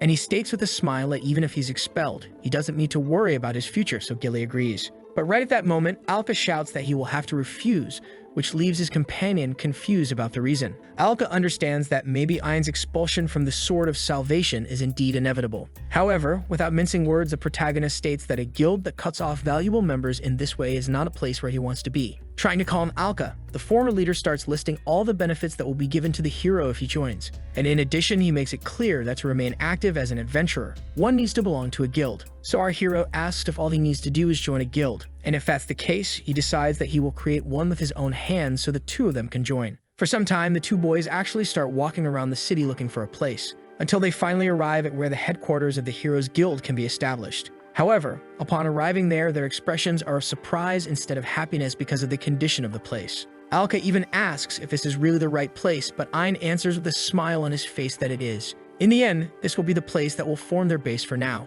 It will not only be the starting point for our hero, but also a new beginning for Ingen, who despite the problems of the day is quite happy that the protagonist decided to bring him into his guild, which doesn't seem different from how the protagonist feels. Right at the moment when he declared that he would create his own guild, the hero looked at Ein, who had just been expelled, and recruited the boy immediately on the spot, which although strange, Gilly did not intervene. Back to the present, the protagonist comments that he believes he still has a lot to learn from Ein. So he asks the boy to teach him all these things so that he can become a great adventurer. And so the two shake hands, marking the beginning of a new chapter. Leaving those matters aside, upon entering the new guild headquarters, Alka comments that they need to do something about this place first. However, Ein reminds him that it is not an official place and that they also don't have any money. In fact, he is already quite grateful that they managed to take a bit of the remaining money from the reward, because it is explained that most of the money they received for defeating the Flame Destroyer was given to the families of the deceased adventurers, which apparently had been the plan of the former leader since the moment he went to claim the reward. In the end, all that's left for the two are just a few gold coins, and when the protagonist opens one of the cabinets, the dust creates a cloud around his body, which makes him cough a lot and makes Ian burst out laughing. Thus, Alka understands that the priority now is something else. He quickly grabs a mop along with a bucket of water, and the boys prepare to clean the place. As powerful adventurers, they don't take their job lightly. Ein asks the hero to be careful, but it's already too late because he slips on the wet floor and falls on his back, with the mop landing on his head. Yet even in a situation like this, Alka keeps his good humor and laughs at his own misfortune. After all, as long as he can use level draining, all he has to do is fight. Besides, for the protagonist, sometimes a day like this might not be so bad. At that very moment in front of the guild, two people show up and abruptly open the gate, asking for permission, which leaves the boys confused. Unexpectedly, these people are the girls from Recap village, Mill and Leela. Mill, in turn, shouts asking how the hero could leave them behind, and Leela agrees. In the end, the two pressure the protagonist to give them an explanation. Meanwhile, during the day, knights are running desperately because of an emergency. And as they approach the entrance of the castle, they shout for anyone who can help to come to the west gate. One of the warriors even calls the city guards for help, which leaves them confused. However, the danger was already certain because the fact was that a terrible monster had appeared along with an army at the west gate. This horrible monster looked very much like a spider and in front of the city guards. A local warrior who had been captured by the beast, unfortunately, even while crying and begging for help, was eliminated right there, and then devoured, generating sounds that left the warriors at the very least terrified. This was the first demonstration of the monster's power, and being larger than the walls, its roar made it clear that it wouldn't stop there. Back at the headquarters of the new guild, the girls question once again why our hero left without telling them, as they want a full explanation. So Alka prepares to come up with a good excuse, but right at that moment, someone knocks on the door, catching everyone's attention. It's an urgent call from outside because of the great monster that appeared at the west gate. A warrior who is desperate shouts for any available adventurer to hurry over and help. So Alka calls his friend, who, upon understanding the situation, immediately comments that they should go there as well. Thus, Alka turns to the girls, and regarding the reason for leaving the village is that he will give a full explanation later. But for now, he asks them to stay there and wait while he deals with the problem, because this will be his first job in the southern administrative city called Daramu. At that same moment at the west gate, people fall into despair upon seeing the enormous number of monsters. After all, this was something that appeared right in front of Daramu out of nowhere. And the leader of this army of small beasts is some type of curse being at level 210. That bald guy from earlier named Bill fights against level 20 skeletons and naturally destroys them without any trouble. However, the problem was that the more he destroyed, the more skeletons appeared to be defeated. Still, Bill advances with all this power and defeats yet another horde of them with a single attack. After finishing them off, the bald man asks a guard where Gilly is and hears that the old man said he was on his way. Anyway, Gilly is late because at this pace, the front line will be destroyed. But the worst problem was now felt by Bill because right behind him, that huge monster appeared. And despite feeling fear, the bald man simply starts laughing, especially since several energy cycles were created, making it impossible to react in any way. In the end, all those soldiers and adventurers were cornered by the monster's power, and both Bill and the others were captured by those expanding energy spheres, which made some of them unable to move anymore. Fortunately, this was not a lethal attack, but the bald man notices that it seems to be a demonic curse. A powerful type of curse that starts by numbing the body until it corrupts the victim. Faced with this, a skeleton starts laughing, thinking that the fight will become much easier for them. And since Bill can barely feel his body, he feels disgusted at the thought that he might be killed by this trash. However, that didn't happen because at the last moment, our hero appeared, destroying the threat and placing himself in front of the adventurer. With the armor skill, the level is absorbed, so Alka calls for Ian, who responds while defeating several skeletons. Alka wanted to call him to warn that he would start leveling up now. However, despite having advised against it before, the current situation was an exception. Thus, in an instant, the protagonist defeats several skeletons to absorb their powers until he reaches level 250. With that goal complete, Ian informs that Alka can leave the smaller monsters to him, saying that he'll be fine alone. Then Alka understands and starts releasing part of his power, making the monster roar in an attempt to assert its dominance. It seems this is a curse-spewing monster that has already affected many of the city's adventurers. But with a smile on his face, the protagonist jumps over it, saying that now it's the beast's turn to be cursed.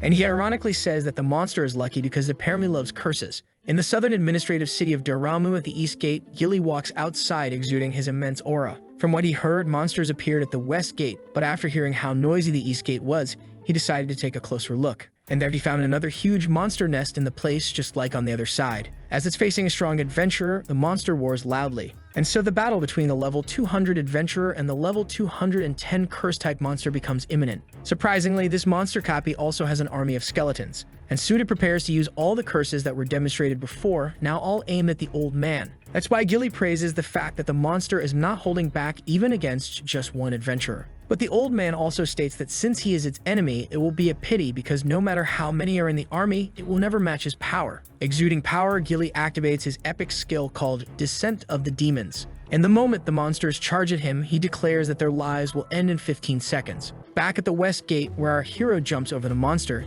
he reaffirms that it is indeed lucky, and strikes the beast with his sword right in the head area. At this moment, our hero is at level 250, and is in the middle of a duel against a level 210 monster. As he lands on the ground, the protagonist quickly cuts off one of the aberration's legs with ease. Then the skeleton army positions itself behind him to attempt a sneak attack. However, the protagonist notices before they can succeed and defeats one with a sword attack and another with a kick. Furthermore, the third and final skeleton has its sword grabbed by the hero, who mocks it, saying that the monster has no power to change the course of this battle if that is supposed to be a serious attack. Once again, Alka absorbs the levels from all of them, which brings him to level 290 to the terror of the skeletons. The cursed monster roars as loud as it can in pain and tries to attack our hero in various ways, but he dodges all the attacks. Then that monster launches several curses, and Ein shouts for Alka not to let those spheres touch him. Although something like that didn't even need to be said because the protagonist drove his sword into the ground, creating a huge barrier of light. And with something like that, definitely no curse could reach him.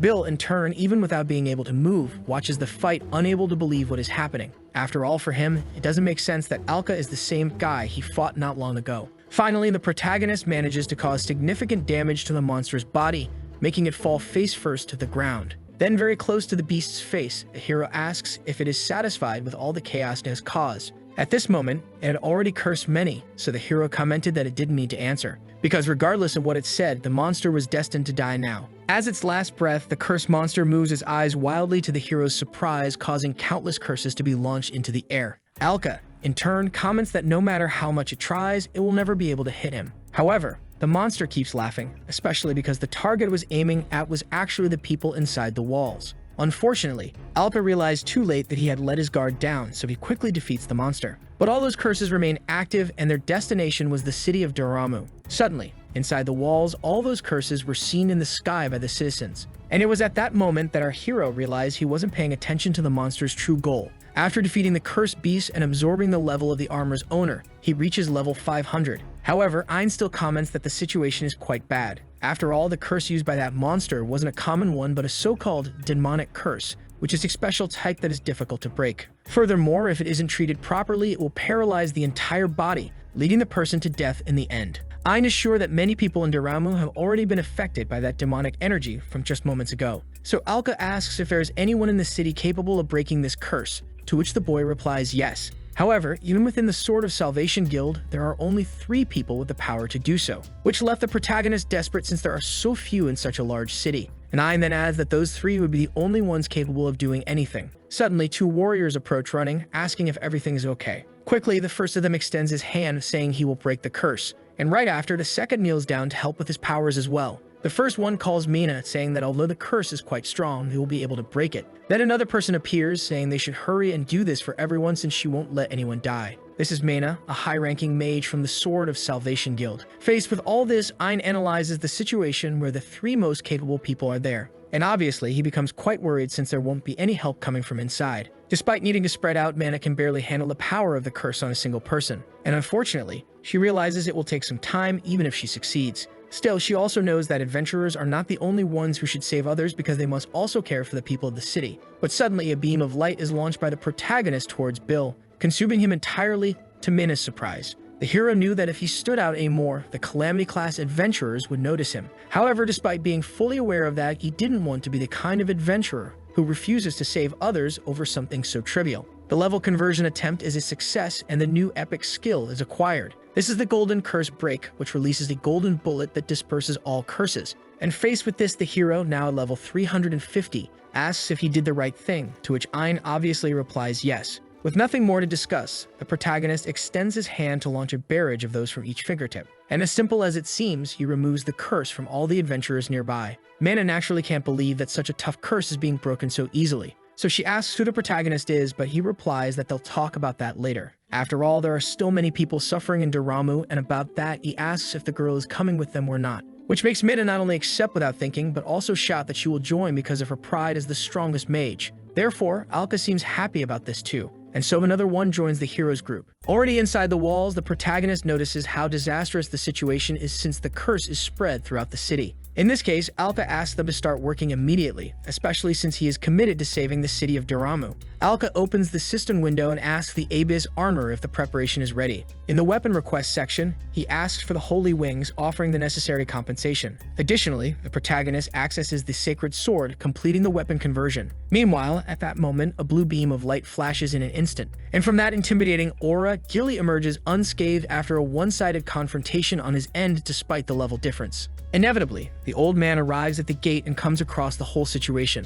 Unfortunately, the city had been completely covered by the demonic curse. On the inside, however, Alka is working at full speed to save the people from this cruel fate, and with the sacred sword, he manages to affect an entire block with the power of healing. Mena, in turn, goes up to a citizen to ask if he is okay, and unbelievably, he responds that he is, which proves that the demonic curse was completely removed, leaving the girl extremely excited. At her side, Ein comments that there are too many people affected by this, so at this pace, no matter how hard the protagonist tries, because time will run out before he can save the entire city. Sooner or later, there will be victims, and Alka does everything he can to encompass as many citizens as possible. However, even after working so hard, only a small part of the city was freed. In this circumstance, the hero asks the armor if there is a way to use his ability over a larger area. The owner's question is received by the system, which offers a solution. The system recommends the use of the weapon converter, which is a function derived from level conversion. It is explained that by paying the level costs, the effect of an epic ability can be amplified using a special weapon. Therefore, a window appears showing the skill the hero has, which combines the holy wings with the curse breaker. To obtain a weapon, the hero must say the following phrase: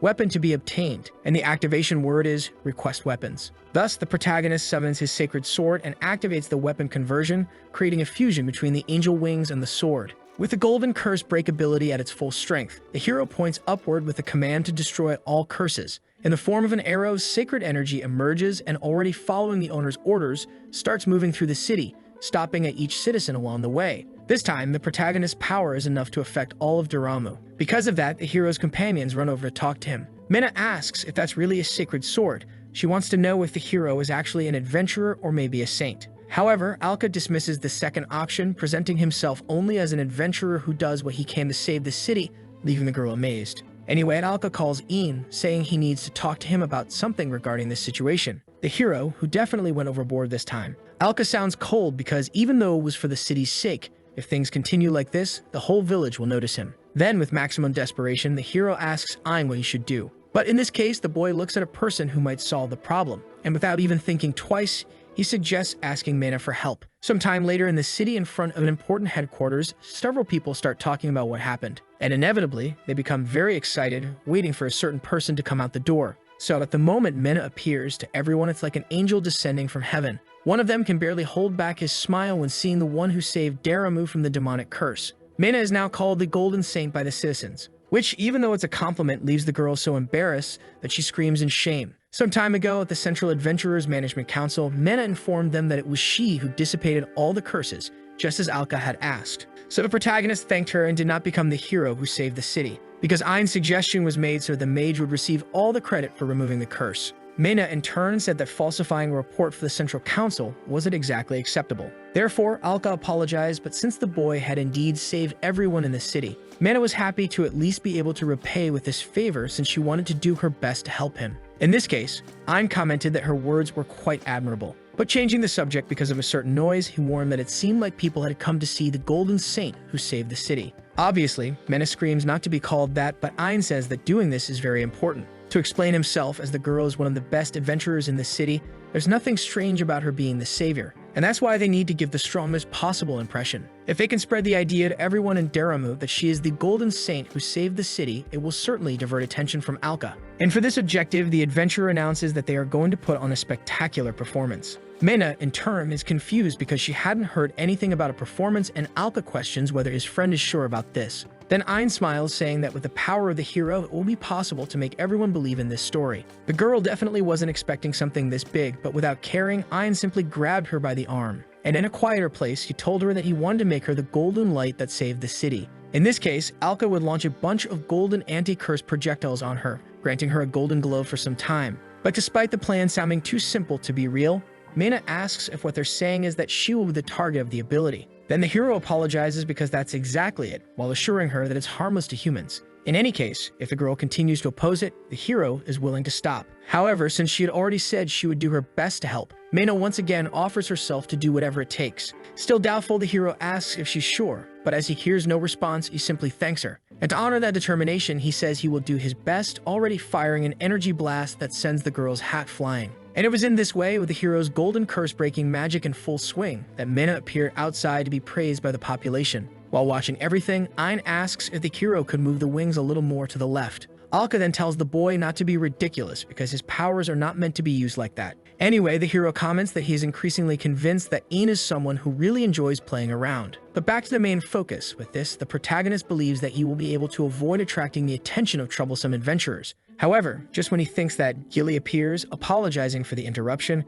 which leaves both of them not knowing what to say. Without formalities, the old man asks to talk to the hero, and Alka then asks what the reason would be. But Gilly immediately tells him to stop pretending to be innocent because he should already know the meaning of the request. The truth is that the old man wants to talk to the real hero who saved the city of Daramu from the demonic curse. A little worried, the hero asks if the adventurer knows, and after looking at what is happening outside, Gilly comments that he will not deny the methods, since most of Daramu's citizens are focusing on the girl because of the deception. However, the old man states that the adventurers who were at the West Gate will not fall for this. In addition, there were many members of the Sword of Salvation Guild there. In this case, Ein asks the old man not to take their actions as something bad, but Gilly quickly says that he is not there to condemn them, which makes the adventurer curious to know the real reason. Without further mystery, the old man asks if the two were aware of what was happening at the East Gate during the commotion. To better explain, before it became a problem, the old man sent a secret team to take care of it. Then it is revealed that at the same time the Cursed One attacked the West Gate, the East Gate was also attacked by another equivalent army.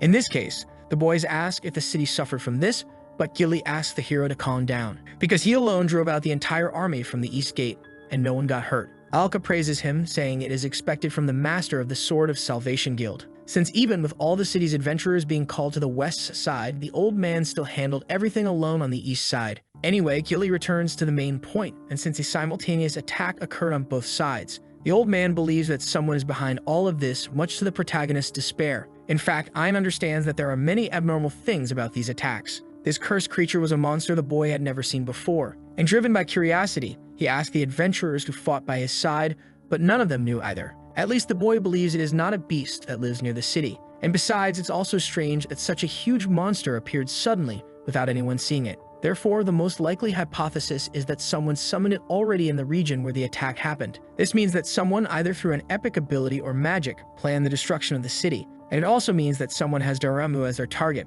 Thus, if someone intends to destroy the city, the old man comments that they will need to strengthen the defenses even further. And that is why he came to the boy, because knowing everything, he definitely needs him to establish his guild in Daramu as quickly as possible and thus be able to work alongside the Sword of Salvation. Ein, in turn, comments that there are many procedures to be followed to establish a guild. However, the old man responds by saying he personally made an agreement with the Central Management Council. Therefore, he only needs two things from the hero. The first is that the boy must fight him personally to prove himself worthy of being a guild master. And the second is just to complete the first difficult task that was given, so Gilly asks if Alka will be able to do it. And obviously, the hero seriously accepts participating in a duel between the two, which for the old man is an excellent answer. At the Central Adventurer Council in the combat training area, Gilly announces that they are going to fight. Normally, they use training weapons, but he knows that such weapons cannot measure Alka's true strength. Therefore, real weapons in a real fight with the intent to kill is what the old man is proposing. And to demonstrate his commitment, he unleashes all his power, ordering the boy to come in with killing intent.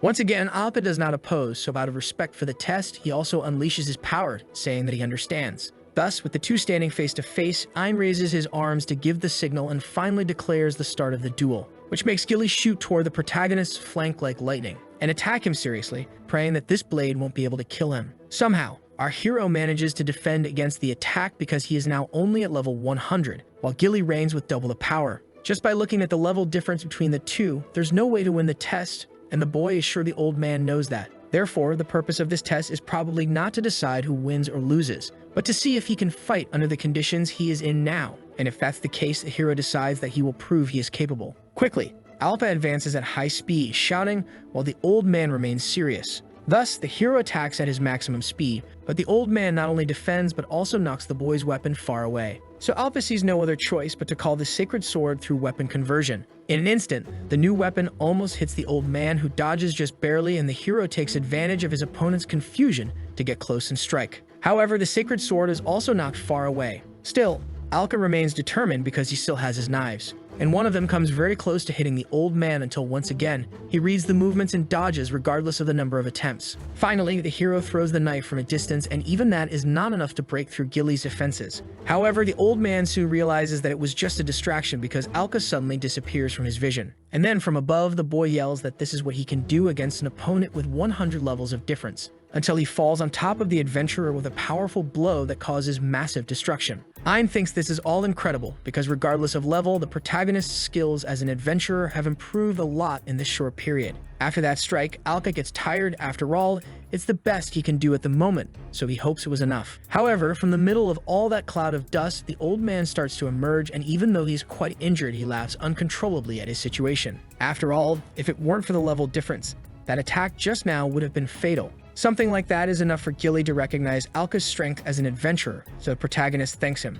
But things weren't going to end now, because the next test would be the old man's final attack, and Alka would have to try to survive. Inevitably, the ground starts shaking with this bizarre killing intent, and even Ein gets scared, because it will be right before his eyes that Gilly will actually use that. The old man uses the epic ability called Demon's Dissent, greatly increasing his power. And then before attacking, Gilly asks the boy to hold out with all his strength, because if he doesn't give it his all, he will be exterminated in 15 seconds. At the moment, the protagonist still doesn't know the effects of the epic ability Demon's Dissent. So while he wonders what the effects might be, Ein yells for the boy to be careful, because this is a power that doubles Gilly's level for about 15 seconds. Therefore, shocked by this information, our hero understands that this means the old man's current level is unbelievably in the 400s. At this moment, Gilly's blood is boiling with excitement because it's been a long time since he last used this ability to fight against a companion. Under normal circumstances, the protagonist would have already passed the test with what he has shown so far. But just for 15 more seconds, the old man wants to test how the boy fares against this. In the end, because he exceeded expectations so much, Alka unintentionally awakened a demon inside the old man that desires a fight to the death. Like an instant teleport, Gilly approaches, kicking the boy in the solar plexus, who barely has time to feel pain because in an instant he disappears in a strong beam of light. Thus, the boy crashes into the wall, and to his companion's despair, it doesn't end there as he continues smashing through everything, until he is seen by Mena outside, who asks what is happening. For now, there are still 10 seconds left of the old man's inner demon frenzy, so once again he asks the boy to show whether he can withstand all of this. In that very second, Gilly gets ready, and after taking just one step, he jumps toward the hero. Alka feels his mind confused and can barely remember what he was doing. With 8 seconds remaining, the old man approaches dangerously close to our hero. But at 7 seconds, just as Alka had given up, 2 people called his name. These people were Leela and Mill, who were watching everything from outside the council. With 6 seconds left, Alka starts to remember that they invaded his base not long ago. Besides the 2, now it's Mena's turn to shout the protagonist's name, which makes him remember that Gilly suddenly appeared. With 5 seconds remaining, our hero finally remembers everything. To protect the city, he decided to create a guild, and this conviction brings him back to action. With 4 seconds left, the 2 are close to clashing, so the protagonist attacks with his sword to keep Gilly away. Still, the old man continues approaching, revealing the evil feeling of the demon and rejoicing in facing the strongest of opponents.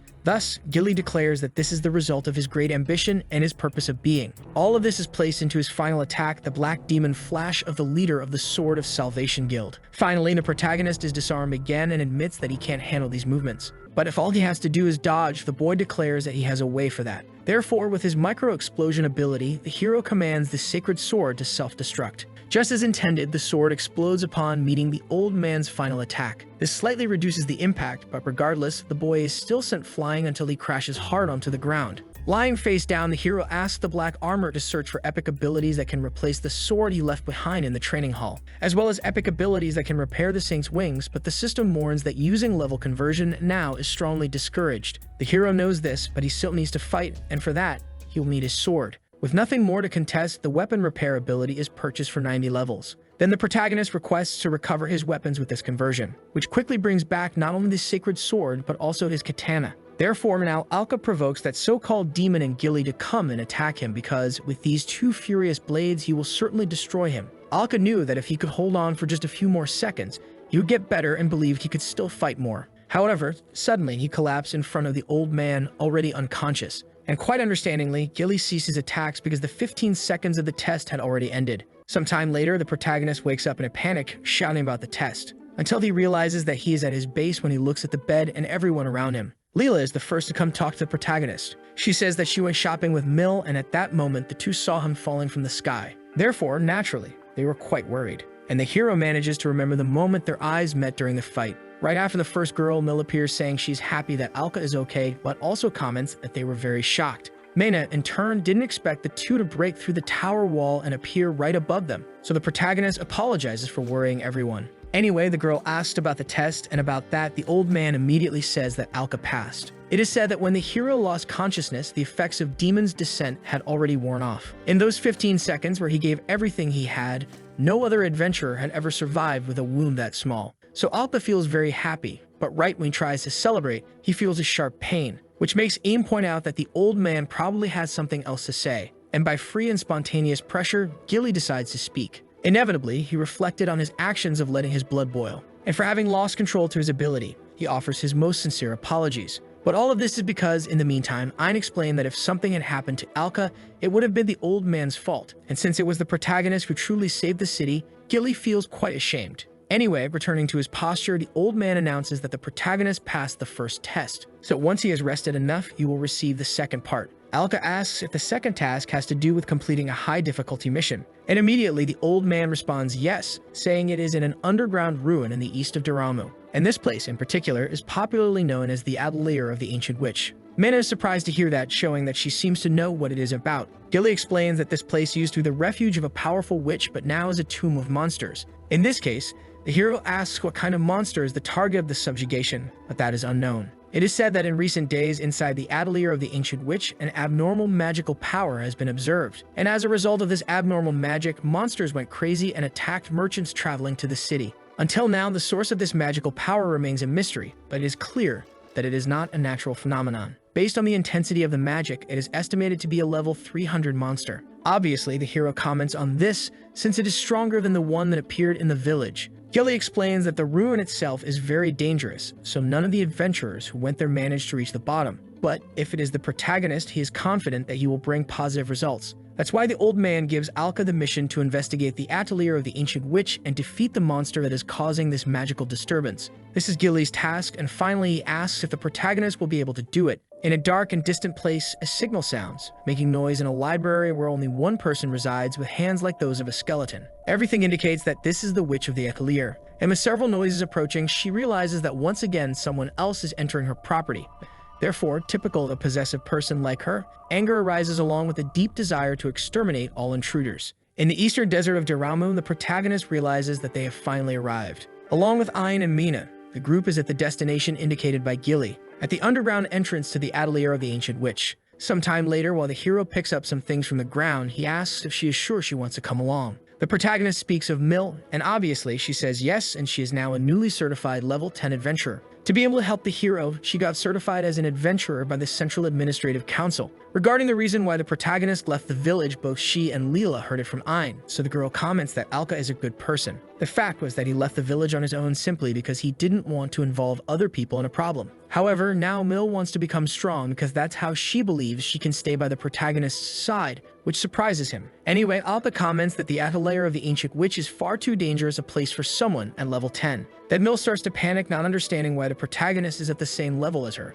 Inevitably, the hero mentions his absorption ability, but the girl states that she also has an epic ability. Therefore, just like him, she needs to gain experience to level up. And to gain experience, she needs to take on dangerous missions, which the boy understands might be true. But anyway, Mill deeply believes that if she ends up in danger, she will be protected. So the hero simply decides to stop opposing her decision. Interrupting the two's conversation, Ein asks if the protagonist is ready and receives a positive answer. Thus, the group, now consisting of 4 adventurers, will set off on this mission. In a deeper region of the Atelier of the Ancient Witch, the first layer can be seen. Mena, at level 120, notices by the magical density that this is definitely not a normal place, and the same is felt by Ein, so he comments that Alka needs to recover his level before the owner of this power appears. With the group's current strength, if the level 300 monster appears, they will be exterminated in an instant. Honestly, Ein was counting on the chance of finding monsters along the way up to here. However, after the battle with the Cursed One, most of the wild monsters in the area fled. Anyway, at this moment, the first enemy of this underground space appears.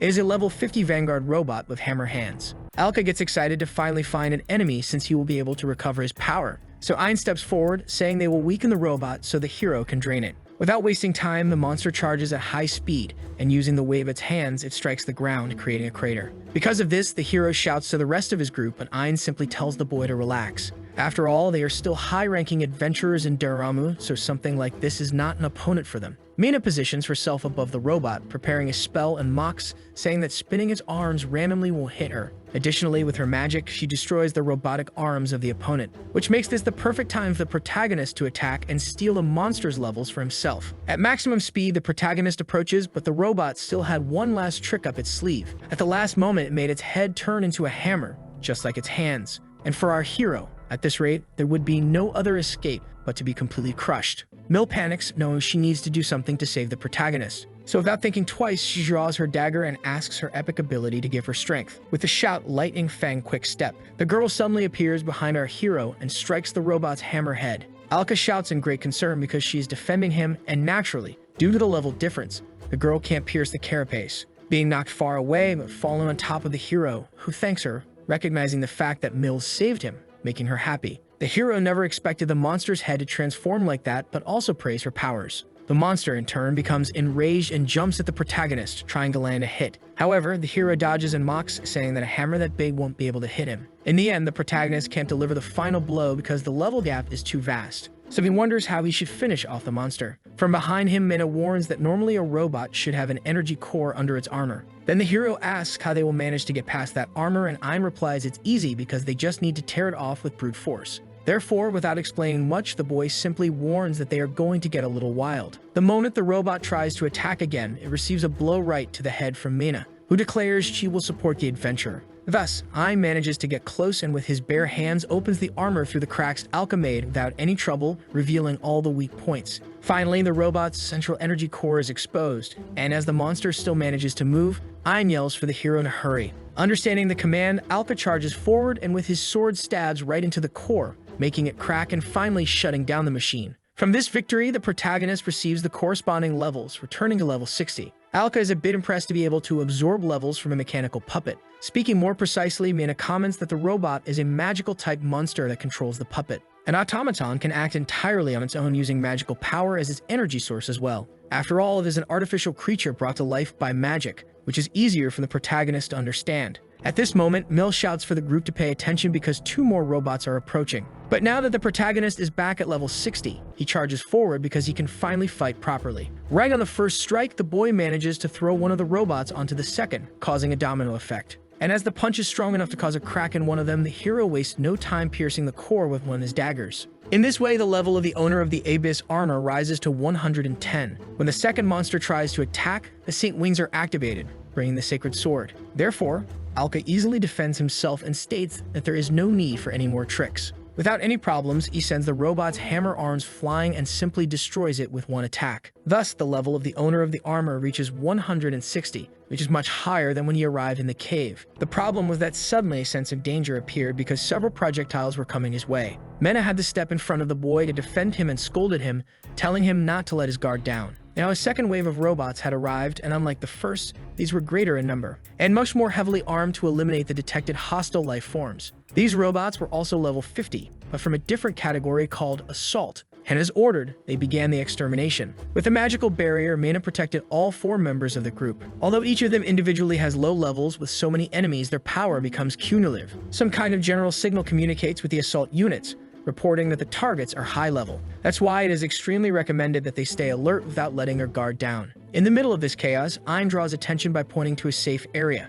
and soon they start running down a long corridor without stopping, not even looking back. However, due to the level difference, Milk gets tired before the other adventurers. And because of that, noticing the enemies approaching, the protagonist steps forward so the girl can keep running. Thus, facing his enemies, Alka begins weapon conversion, and with his 2 strongest blades, he starts deflecting the projectiles fired in his direction, not only sending them back, but also cutting several that come close. Alka draws the attention of all the robots and confidently asks if they really believe they can defeat him just because they have the numerical advantage. This irritates whoever is behind the manipulation of the automatons, so one of them opens its abdominal region. To the hero's surprise, because a huge energy cannon is revealed from inside. Little by little, an enormous amount of power begins to be concentrated in the core, and even without expecting this, the hero remains hopeful because the moment the beam fires, He manages to dodge, making it in another area, though he has to put in a lot of effort. Then another energy blast almost hits Alka, who hides behind a pillar. Inevitably, all the hiding spots begin to be destroyed just ahead. The group decides to stop running because of what they saw at the next gate.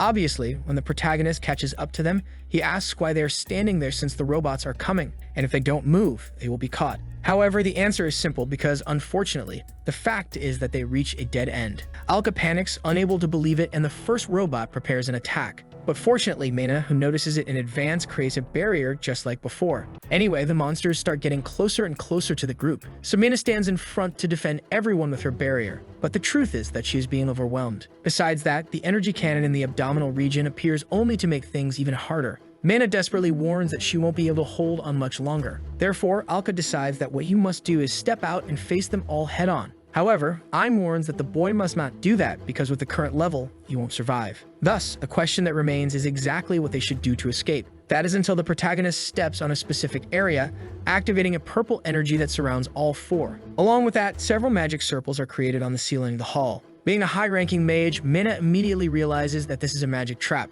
But before any of them could do anything, the floor collapsed, causing Alka and the others to fall into a pit. While falling, the protagonist realizes that the floor didn't just collapse. This hole was actually made by someone, which makes it part of a trap. Therefore, it becomes clear that the person responsible is pursuing the intruders. Unexpectedly, the assault robots jump into the hole as well, and soon one of them punches the protagonist. However, it is deflected far away, crashing back against the wall. Next, another one of the monsters starts trying to hit the protagonist with projectiles. And the strongest one prepares its energy beam again, coming from the center of its body. Alka can't believe that some of them are still chasing them until now. And in this position, it becomes practically impossible to dodge properly. But it's at this moment that Aang shouts, telling the protagonist to use his free right hand. And before the protagonist understands the command, he already asks Mena to fire her wind magic at him. The girl is shocked that her partner is suggesting this, but she gets an idea and warns that she will launch a big one this time. So she fires a huge wind spell that hits Aang directly, but instead of causing damage, it propels him upward, which allows the boy to reach the hero, and holding his hands, he uses the centrifugal force to launch him toward the monsters.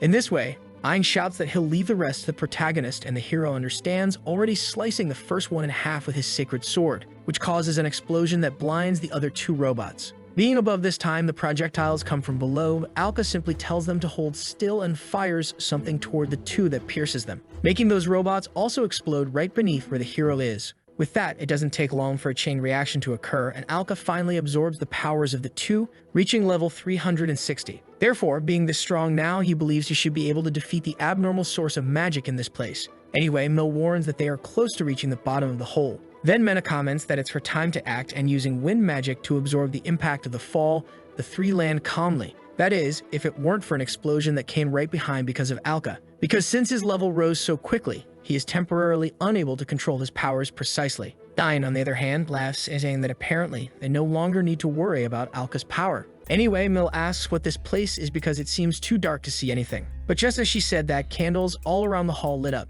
And while the group was trying to understand what was happening, a pile of materials from the ground begins to gather in one spot. And from that, the witch from before appears, mumbling about the intruders. Furthermore, in case anyone wants to know why she wants to kill the intruders, she replies that she needs to do it. But she needs to do it simply because of her sole and exclusive desire to kill. Alka can't believe what he's seeing and asks if it's an automaton. But the moment Ain analyzes the status window, he screams for everyone to be careful, because this is not a normal monster. Anyway, the witch activates her annihilation protocol, switching to Velgadia mode. And with a terrifying laugh, she transformed into a kind of horrifying puppet that rips her own clothes, doubling in size. Without a doubt, Ain realizes that this is the abnormal source of magic in the underground space. However, he never thought it would be 100 levels above the expected. This puppet beast is called Broken Wisdom, and as crazed as it seems to be, it charges with murderous intent toward the hero. 30 years ago, in this same desert location, there was a river with a small patch of vegetation. And in the center of it, an old lady was surprised because there was a basket with a baby inside. So she wondered whether an old witch like her should pick up a baby, because she believed it wouldn't be possible since she had dedicated 80 years of her life in search of the truth about magic, acquiring a great amount of wisdom about magic, but in return, nothing about human life. That's why on this day, she believed that people who reached wisdom were actually fools because they threw everything away just to reach the top of a path. In the end, the witch comments that the baby's parents must have abandoned it for something else as well.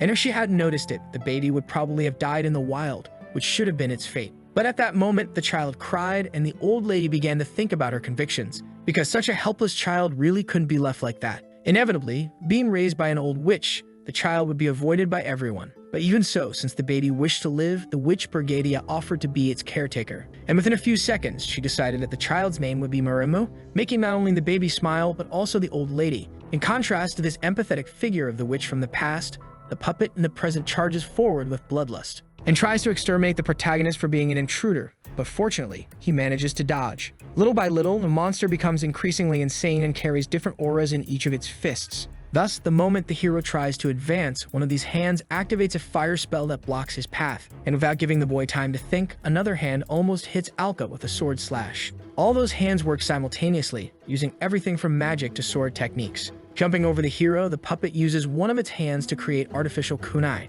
but Mana appears at the right moment to create a barrier that protects all the group members from the projectiles. In response to this, the monster creates a creature with very sharp teeth using dark magic and breaks the barrier, pushing the mage to her limit. Then the puppet freezes the blade of its sword to attack the group with maximum strength. To stop the monster, Alka asks Ian for help, and even if barely, the two manage to stop the attack. The puppet screams, asking what it means to kill, but the hero tells it to shut up since they were the ones attacked. Mel is frightened because she does not understand what that beast is. And Mena shares the same feeling because regardless of someone's level, a puppet should not be able to use magic like that. While fighting, Ein has a hypothesis to explain what is happening. About 10 years ago, this place was inhabited by an old witch who controlled various types of magic. Ein heard that she died of natural causes, but perhaps she exceeded her life expectancy using magic. And then, according to his intuition, this automaton is not just any monster, but rather the old witch who used to live here in soul or perhaps in spirit. With the strength of the two, they manage to throw the puppet far away, giving them some time to think.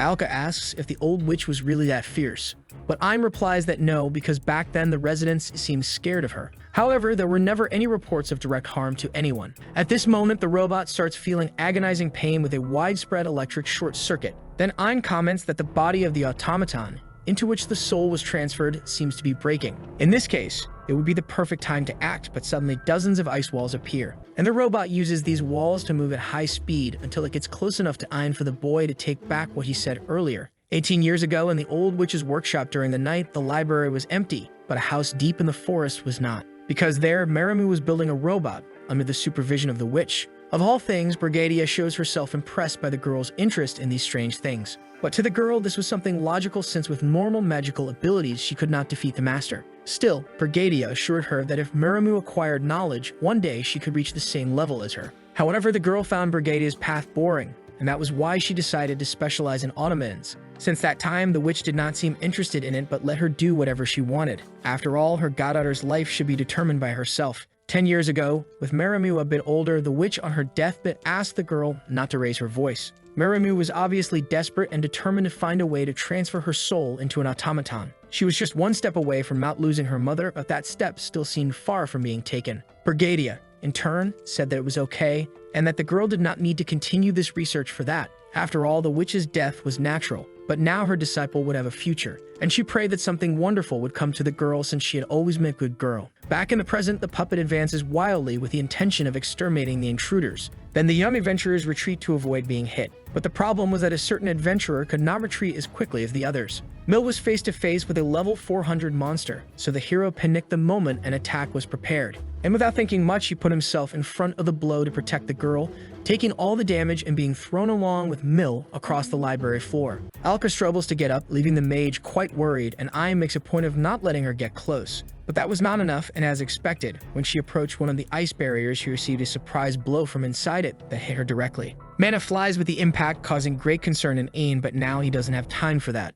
After all, he becomes the last target for the puppet monster, receiving several new attack attempts every time he dodges. The frequency of the assaults is quite intense, but the monster just swings its arms in a disordered manner. Therefore, the boy believes he can find some way to avoid them, but suddenly a kick comes his way. And since he wasn't expecting that, he is also hit directly, being thrown against a bookshelf. At this pace, the hero who is injured on the ground knows that they will all be eliminated. Therefore, he gets up willing to fight again, which catches the monster's attention. Thus, the two charge at each other, screaming from the strong emotions provoked by the battle. This time, Alcott is the first to manage an attack, but he notices something terrifying about the beast. The puppet created an immense energy and didn't stop even after taking damage. However, for some reason, instead of aiming at the protagonist, it strikes the ground around itself, targeting its own body. A huge blaze then rises around the puppet's body, and from there it emerges with clear damage. But it only serves to intimidate Alka, who realizes that the monster doesn't care what happens to its own body, since even while melting from the heat, it keeps advancing like a mindless beast. Faced with this madness, the hero realizes that disordered attacks won't work,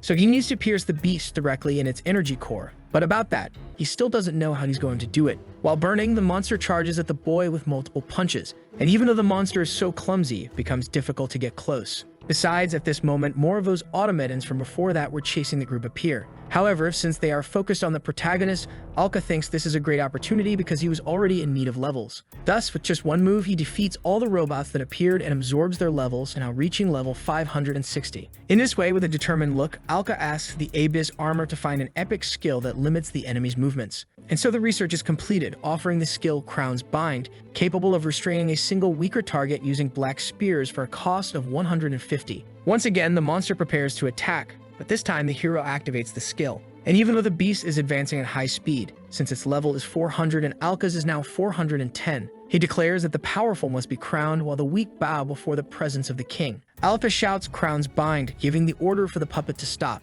and then those black spears emerge from the ground in large numbers, piercing the robot's body until all it can do is scream. 10 years ago, Meremu had completed her final project, and now all that was left was to transfer the master's soul, because she had not yet found a way to do that. But the idea that came was to make it happen using the forbidden technique taught by the witch. And for the girl, even if she was in an automaton body, it would be enough as long as she was alive. Unfortunately, she could no longer stay there either, but all that mattered was that the preparations for the activation of the technique were complete. Thus, when the master's life ended, her soul would automatically be transferred to the automaton. And in this way, the girl said her farewell, saying that even if she was consumed by evil, she hoped that at least the master would find happiness. Back in the present, with screams of anger and despair, the monster tries to move, which inevitably causes its own body to begin being destroyed. However, it had already been proven before that the beast didn't care about itself, and for that reason, it managed to break free from the imprisonment. In this case, the hero summons his skill again, but now watches every reaction of the puppet very carefully. Since that monster does not give up and once again tries to escape, the protagonist needs to reinforce the Crown's Bind again. But meanwhile, all the time, the puppet insists that it needs to exterminate the invader.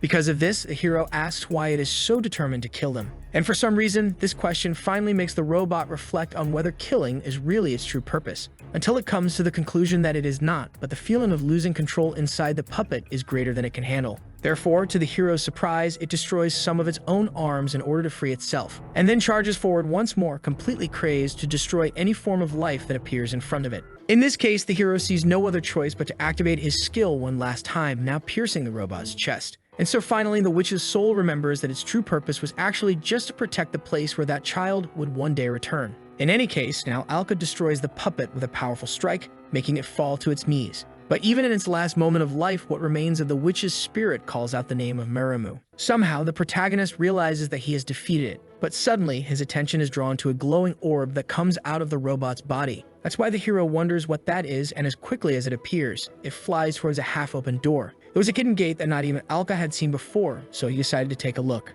But first of all, the level absorption skill activated, making all the power of that destroyed machine be transferred to the protagonist's body. His current strength was something Alka had never felt before. However, not everything was just celebration, because the moment the boy's current level was confirmed as 810, he felt a pain that knocked him to the ground. The pain was intense and was probably because of this rapid level absorption. At the same time as he screamed in pain, the protagonist radiated energy more powerful than anything until now. Absorbing such a vast amount of levels all at once caused severe damage to the body and mind of the armor's owner. Therefore, the system suggested the emergency feature called Storage and began waiting for the owner's intention to activate it. But since he wasn't responding, this feature called Storage couldn't be activated. At least that's what should have happened, but the system decided to make an exception this time. And so it temporarily activated an authority to enable the storage, which was then created with a command from the Abyss armor itself. All that power in the protagonist's body brought him to the brink of madness. However, with that command from the system, 400 levels were ordered to enter the storage. This happened with a simple command from the system, making all that power be removed from the center of our hero and taken to a dimensional space inside the armor. After that, Alka falls to the ground, and when he regains consciousness, he asks if it was the armor that saved him, which is answered that after confirming the owner's intention, the new function was activated. And since our hero was almost unconscious, he believes the armor's words. Anyway, Alka asks what this storage actually is. Then it is explained that it is a feature where one can store levels and withdraw them whenever desired. This time, the storage kept 400 levels, which prevented the hero's powers from going out of control. Therefore, now instead of immediately absorbing the levels, the boy can deposit them in the storage. This way, if he uses the feature wisely, he won't stand out in the city. In any case, if a level increases too much, things can get out of control just like what happened now. But it is estimated that this is due to the sudden increase, so by getting used to it, the berserk effect can be avoided. Faced with this, Alka comments that maybe he should train to get used to higher levels. At that moment, the sound of fast footsteps is heard, and soon the entire group comes running to see if the protagonist is okay. Mill is the most worried because she heard a terrible scream. But the hero says he's fine, and more than that,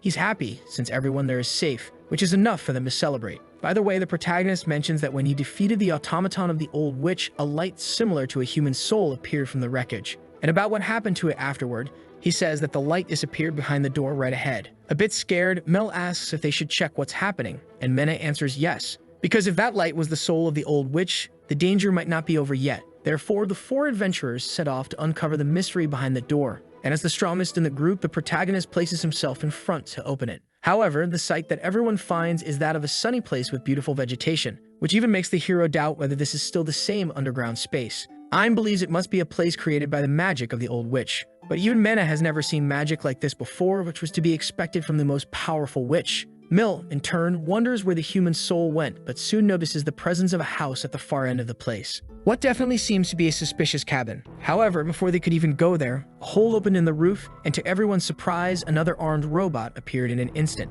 This robot seriously asks the group to put away their weapons and shows its blade, saying it prefers to avoid unnecessary conflicts. Then, a little confused by this, the protagonist asks the machine to do the same, but it couldn't because the blade was part of its arm. Anyway, the robot explains that it didn't want to be rude to a benefactor. And to explain itself, the machine says that its name is Brigadia, an old witch rejected by the world whose soul was freed by the adventurers. Returning to the introduction, the witch claims to be just an old lady who refuses to die. Then the hero has a brief conversation with her about everything that has happened so far. In the end, the witch apologizes for the commotion caused because that body was out of control. In this case, Mill becomes curious about how this current avatar appeared. Then it is said that it was a prototype automaton, an experimental model, and had been in the warehouse all this time. But apparently, when it was defeated by the hero, another forbidden spell was activated, to the surprise of Mina and the protagonist. About this, it is explained that the name is Forbidden Magic of the 100 rejected by the witch. This is a general term for powerful magic that in the normal magical world would never be practiced.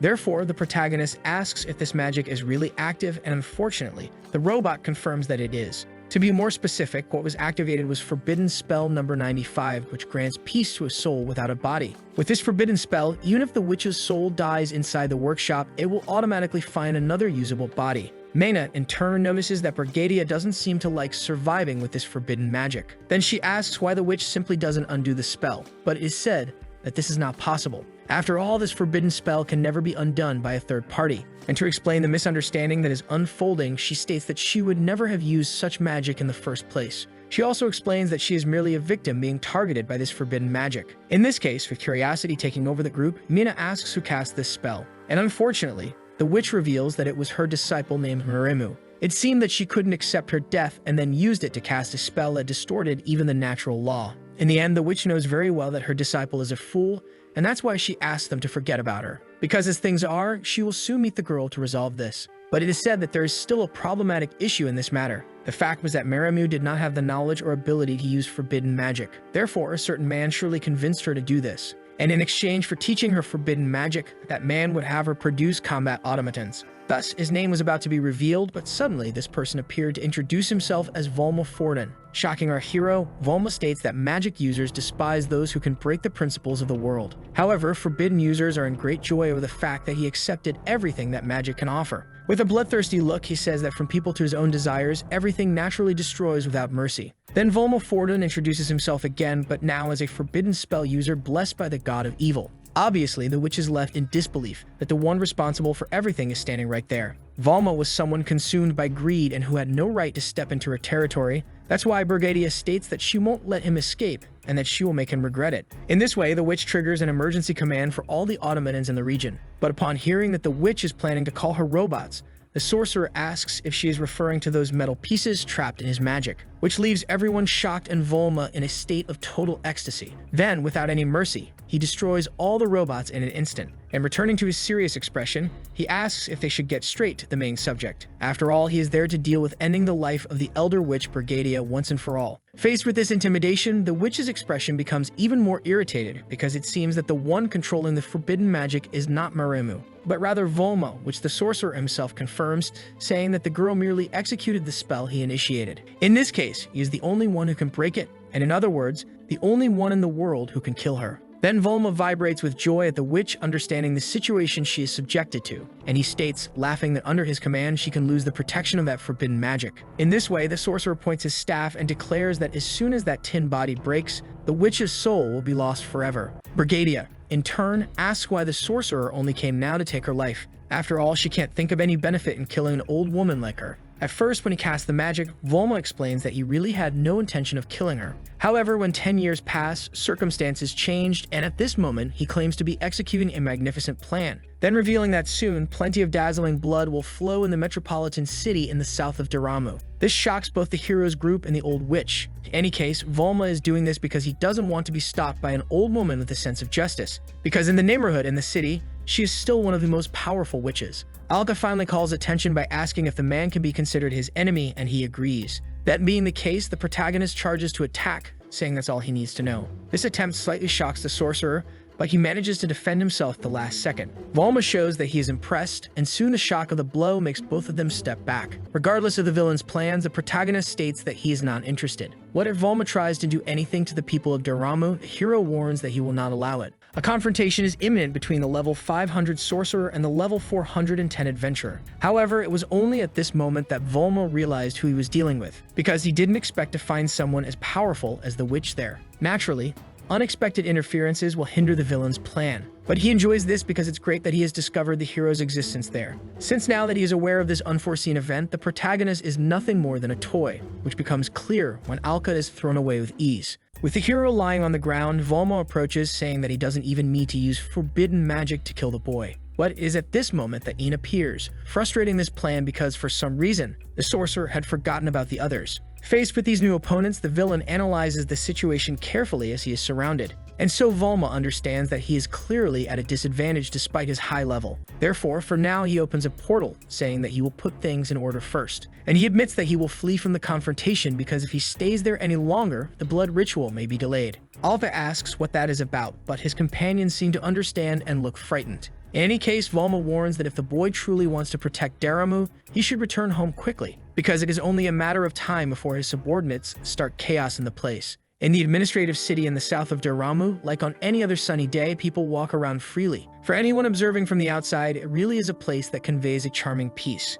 However, from the top of one of the buildings, Volma was watching the daily life of the citizens, and he stated that it was a pity because that peace would come to an end today. As soon as a blue-haired boy said goodbye to his friends, he walked into an alley, and consumed by evil energy, he began the first part of the blood ritual, which made Volma laugh to the point of almost hallucinating. Right after the first, several other points of light started appearing around the city. Each location was managed by a subordinate of the sorcerer, with the order to kill everyone. Thus, suddenly, an explosion occurs, and the goal of all this was nothing less than to manifest the evil god on Earth. At this moment, a certain bond that was wrapped around the soul of the old witch broke along with part of her core. Therefore, she felt great pain, falling to her knees and worrying our hero. But she also said not to worry because Volma had already tampered with her curse. So if her body breaks again, she will no longer be able to escape death. In any case, the witch knows that this is normal, and besides that, the effect of the curse is limited within her workshop. In her previous body, there was a carefully recorded command that prohibited her from leaving. But this is a free body, and in this way, she will be able to leave from now on, which will make the curse meaningless. Moreover, the most important thing now is that they should think about the sorcerer's plans. No gets scared when she remembers that Volma said he would send his subordinates to Daramu. And from what the witch knows about the villain, it doesn't seem to be a lie. In this case, Ain suggests they return to Daramu quickly, because they need to stop this coordinated attack. Even so, the place is far from there, and even if they leave now, they won't be able to arrive in time. However, to solve this situation, the witch asks if the adventurers have forgotten who she is, because, as Volma said, even in death, she is still the great ancient sorceress who was once greatly feared. Back in Daramu, the situation is unfortunately already much worse than it was minutes ago. In front of the villain's subordinates, a man fallen to the ground begs for mercy. However, one of those wearing spiral masks and black cloaks approaches with dark magic. And even after begging a lot, that man apparently meets a cruel fate at the hands of the sorcerers, screaming so loudly that even Leela, who was far from the center of the chaos, heard it. When she went outside, she only now noticed that the color of the sky was different. But unfortunately, being curious was her biggest mistake because one of the evil mages appeared, and saying he had found another sacrifice, he began chanting a spell, making the girl cry until she lost her life, because the agony she would feel would play an important role in the manifestation of the evil god. Luckily for the girl, right at that moment, the protagonist appears with a punch that destroys the sorcerer's mask, throwing him against a wall. Alka yells at Leela upon seeing that his spell is approaching, but Mana appeared at the right moment to block it. Even though it's forbidden magic if the person using it is weak, the girl says it won't be that big of a problem. So in front of everyone around, Leela thanks them from the bottom of her heart, making the hero happy that they arrived in time. The witch, in turn, comments that they were right to be worried about Volma. After all, if they had killed her in her atelier, none of them would have been able to get there with teleportation magic. Thus, the hero gives thanks, but the robot simply asks them to skip the formalities. After all, with everything they've been through so far, they can already be considered companions. During this entire disaster, it was common to attack unarmed citizens in an inhumane way. Therefore, Gilly appeared saying that you would never ignore something like this, and without wasting time, cut down 3 of the sorcerer's subordinates, staving that person who previously seemed cornered, which made the citizens seek refuge in the city's guild. So far, the enemies the old man had defeated were between levels 80 and 100, but he knew that with this amount of power, it would be impossible to create such chaos. Therefore, the one responsible appeared, clapping his hands, saying it was expected from the leader of the Sword of Salvation, which obviously made Gilly furious like never before when he realized this was the mastermind behind the attack. But as always, Volma simply feels pleasure in witnessing others' anger. Anyway, he confirms the old man's thoughts, saying that he is the leader of the blood ritual. And since the guild leader seems not to understand, Volma explains that inflicting as much pain as possible on humans and killing them, as well as bringing all the lamentations and curses to flow within the bodies is his goal, because by using an immense amount of blood, it will be possible to summon the forbidden magic that manifests the evil god. Therefore, this is what the blood ritual truly means. Since they're there, the old man asks if it was him who ordered the appearance of the cursed monster as well. But about that, the sorcerer needs to think carefully to remember. For him, it had just been a secondary summoning to test the city's strength. But with a smile, he thanks the old man because now he knows there is no one there stronger than him. Therefore, this becomes the perfect place to start the blood ritual. Gilly understands the situation and slowly begins to release his power. Thus, with eyes full of energy, he declares that the sorcerer's decision is wrong and activates his epic skill, Demon's Descent. Even with his trump card, Volma mocks him since the old man's level is still below his. So he pulls a weapon from his spatial rift and rivals his own aura, claiming that his power cannot be reached. However, the old man simply comments that it will be 15 more seconds until reinforcements arrive, which obviously Volma does not understand. But he didn't need to understand because at that moment, Alka requests 190 levels for storage. And with the command's authorization, the owner's level rose to the 600s. In this way, Gilly charged forward from the front, and before Volma could realize it, Alka was already behind him, ready to attack. Near the place where everything is happening, Ein says he is angry and cuts down several cultists with great ease. As a justice adventurer, he doesn't want to see anyone else sacrificed, but unfortunately, he doesn't have the power to protect everyone there. That is precisely why the boy is furious with his own inability to resolve the situation. In response, another adventurer yells, telling the boy not to stand still. This is Bill, and in case Ein has the same desire as him, the bald man states that there is no other choice but to fight non-stop to become stronger, which Ein inevitably agrees with, wearing a sincere smile. Thus, the two join forces, each protecting the other's back. And agreeing that the bald man is absolutely right, the adventurers do their part against the sorcerers. Sometime later, Bill asks what happened to that guy in the black armor. Then Ein replies with a hopeful expression that the boy is fighting somewhere far beyond the reach of the two of them at the moment. Back to the protagonist's fight with Volma, the sorcerer is surprised because his stronger than expected attack arrives. And with a shout, our hero signals the old man in the rear, who understands that it is his moment. He doesn't think twice before using his demonic black flash ability, but instead of feeling cornered, Volma opens a wide smile. Then he gives a command to activate Forbidden Technique number 74, ordering it to spread his life to become a guiding function. This command brings all of his subordinates to where he is, and suddenly they begin to emit a powerful aura, which makes Gilly step back and leaves our hero surprised, not understanding what is happening. Without mystery, the sorcerer reveals that this is a forbidden technique that uses the life of devotees as a sacrifice to block any attack. In the end, losing subordinates is obviously bad, but to Volma, being weak is synonymous with being disposable. The sorcerer notices that the protagonist's level has risen a lot in a short period of time, so he realizes that it was probably a mistake to have left him alone. Anyway, the old man doesn't waste the time of his ability and tries to attack in any way possible. With both hands firmly on the sword hilt, Gilly tries to land another of his powerful strikes, but fails to hit anything due to the level gap. Thus, he finally understands how problematic the forbidden technique he used earlier was. However, he also realizes that apparently the sorcerer cannot use them consecutively, which seems to be the case judging by his expression. Therefore, the protagonist charges forward at his maximum speed, hoping to knock out the villain before he can use something like that again. This makes Volma feel the danger and retreat as quickly as he senses it. In this case, the hero asks the old man to cooperate with him so they can defeat the enemy together. And so the two dash forward like a flash of light, replicating the demonic black flash technique together, to finally finish off the evil sorcerer who ends up cornered. Quickly, the sorcerer reacts in panic, creating a barrier to contain the attack from the two. Thus, they begin a power struggle to see who will give in first,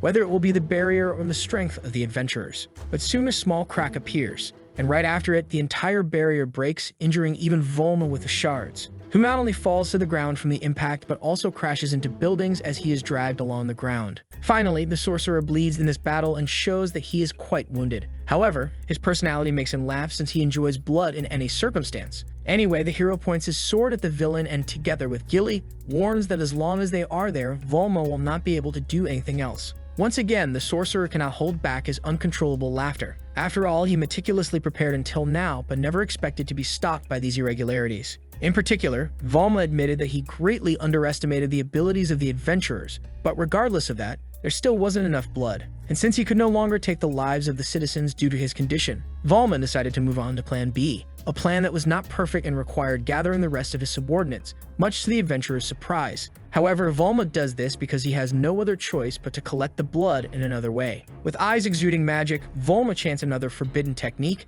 and as he begins to declare what he will offer, hundreds of energy swords appear above his subordinates. That is because this is the scream that leads to death, and with the sacrifice of the sorcerers, Volma will be able to proceed with the plan. Thus, these swords release a shockwave that drives the sorcerers insane. And while their former leader trembles with pleasure, they are all brutally eliminated so that the ritual can be successful. Obviously, the adventurers feel disgusted by this situation, but Alka understands that Volma is compensating for the lack of blood with the lives of his own companions. Even so, for the sorcerer, it is still not enough, but he accepts not being too greedy. Therefore, he makes a gesture to summon his staff through telepathy. Then the protagonist charges forward, saying he won't let him do whatever he wants any longer. However, Volma replies that the hero should have finished him off when he had the chance. After all, now the sorcerer has enough vitality to dodge, and the long-awaited moment begins. From the suffering to the screams and even the blood of everyone, it will now become one in this ritual. Then with the command, all the fluids of the citizens begin floating toward the staff. And before either Alka or Gilly could do anything, all that blood started gathering around the crystal, which made Volma even more excited about the progress of his plan. Once again, he laughed and removed his cloak with enthusiasm, offering his own blood for the manifestation of the summoning. After all, if it could be useful now, then all his wounds would not be in vain. With that, a light blossomed inside the staff's crystal, and like a flower, it projected outward, generating an unimaginable amount of energy. This stone was something Volma had been searching for a long time, and as a result of all this chaos, its name was Crystal of Sad Blood. With such power in hand, the sorcerer declares that he has no more use for this city, and threatens that he will return to the altar to activate the largest forbidden technique ever performed in history, to then finally bring back the evil god that will descend to Earth. Alpha charges with all of his strength, and their swords clash in a heated confrontation. The hero yells furiously, questioning what Volma plans to do by summoning this god. Then the sorcerer responds that when it is summoned through a forbidden technique, the god becomes obligated to serve the summoner. In other words, the immense power of the divine being will belong entirely to him. With nothing more to say, Volma retreats, warning that he will withdraw for now.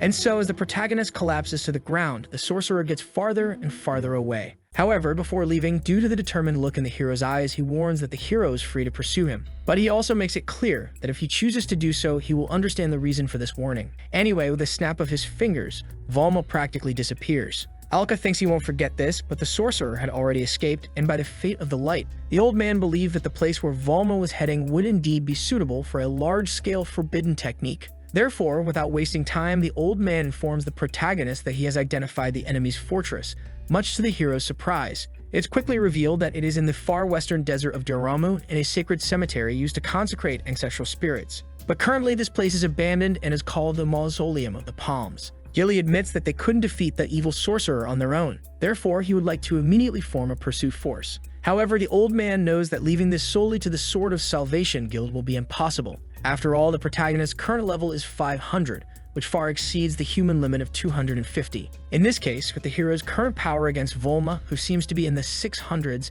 Gilly comments that he wouldn't stand a chance if they fought together. Therefore, the old man asks if the protagonist has completed the extermination request, to which Alka responds yes. From now on, Gilly announces that he will approve the establishment of the boys' guild. And with that, you should be able to receive broad support from the Central Management Council. Additionally, the old man swears that the Sword of Salvation will fight alongside him with everything they have. And even if the sorcerer's subordinates block the path, they will cut them into pieces to clear the way for Alka, who will be responsible for defeating the leader. In this way, the protagonist receives all the commands and accepts them immediately. By the way, the old man asks if the hero has already decided on a name for the guild. And apparently, the protagonist wasn't thinking about that, despite it being something very basic. At the moment, Alka says that nothing comes to mind, so the old man asks to make a suggestion. To explain the name he is going to choose, Gilly states that Alka is their beacon of hope, and he comments that probably the boys' companions have already seen the glow of hope in the hero in black armor. But not only the current companions, but also those who will join in the future. Therefore, with all the context given so far, the name the old man decided for the new guild was Black Star Hope. Somewhere far away, Marimu reflects while sitting with a lantern lit, and when she looks forward,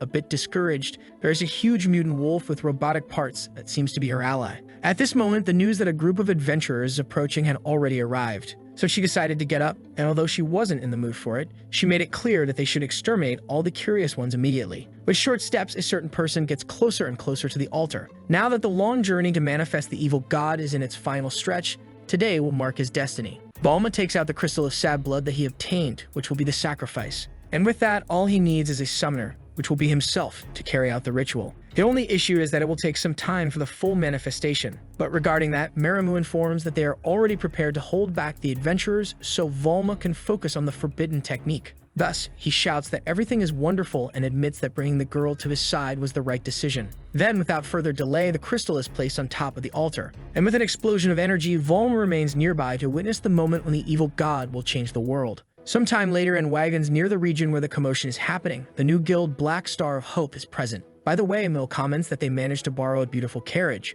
But since the guild request was approved, the hero replies that they can receive support from the central administration without any problems. Additionally, Ein comments that Black Star of Hope is a good name, and feeling that it was a subtle hint, the hero apologizes for not asking for the others' opinions. Mena insists that it's not a problem and that they will continue following the guild leader, which makes Alka cheer up again. However, Ein also reminds her that the girl is still part of the Sword of Salvation, which makes her embarrassed. At that moment, the boy responsible for driving the carriage warns that he can already see the destination. Then everyone gets scared because even though they are still a bit far from Volma's fortress, the Mausoleum of the Palms emits an intense evil aura. It is said that if it weren't for the barrier created by forbidden techniques, they could have used teleportation magic. Even the witch admits that the defenses on the inside are formidable. Quite frightened, Mill screams for her companions to pay attention because suddenly a group of masked sorcerer subordinates appears. Obviously, the protagonist is surprised, and before they could take any action, all those mages prepared a forbidden spell together, launching it toward the front carriages, which were completely destroyed.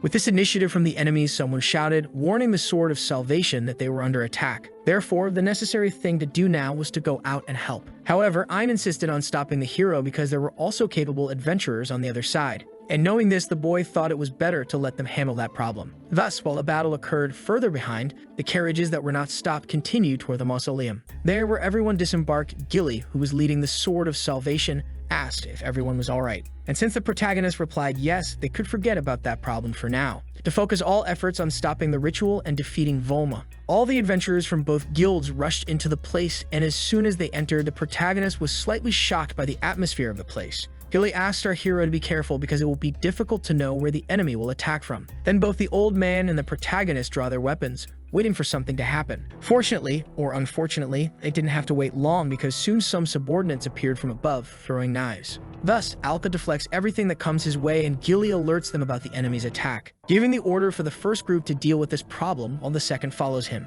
After all, he doesn't want the protagonist to stop since the mission they are fulfilling is to take him to Volma. Therefore, the old man acts so that the hero can focus only on what is ahead. While the adventurers of the first group deal with the sorcerer's defensive line, the main group proceeds toward the center of the mausoleum. Ein comments to the protagonist about the forbidden manifestation technique, which must already be in the activation phase. At this moment, it is clear that they don't have time to deal with every enemy, so the boy asks to be left behind if necessary. Obviously, Alka is against this suggestion, but Ain assures him that they will win, so the hero decides to trust him. In the end, the boy comments that each one will handle the problem they are capable of, and soon another wave of evil sorcerers appears. But this time, not only in front, since Mill notices some at the rear as well. To deal with this, Bill takes charge of the enemies in the rear and along with an auxiliary group, charges with a slash, while mocking that just standing around like the sorcerers is very boring. Back with the protagonist group, he states that he will stay in front and jumps, defeating 3 enemies at once. Then the system notifies that it has detected interference from forbidden techniques in the area.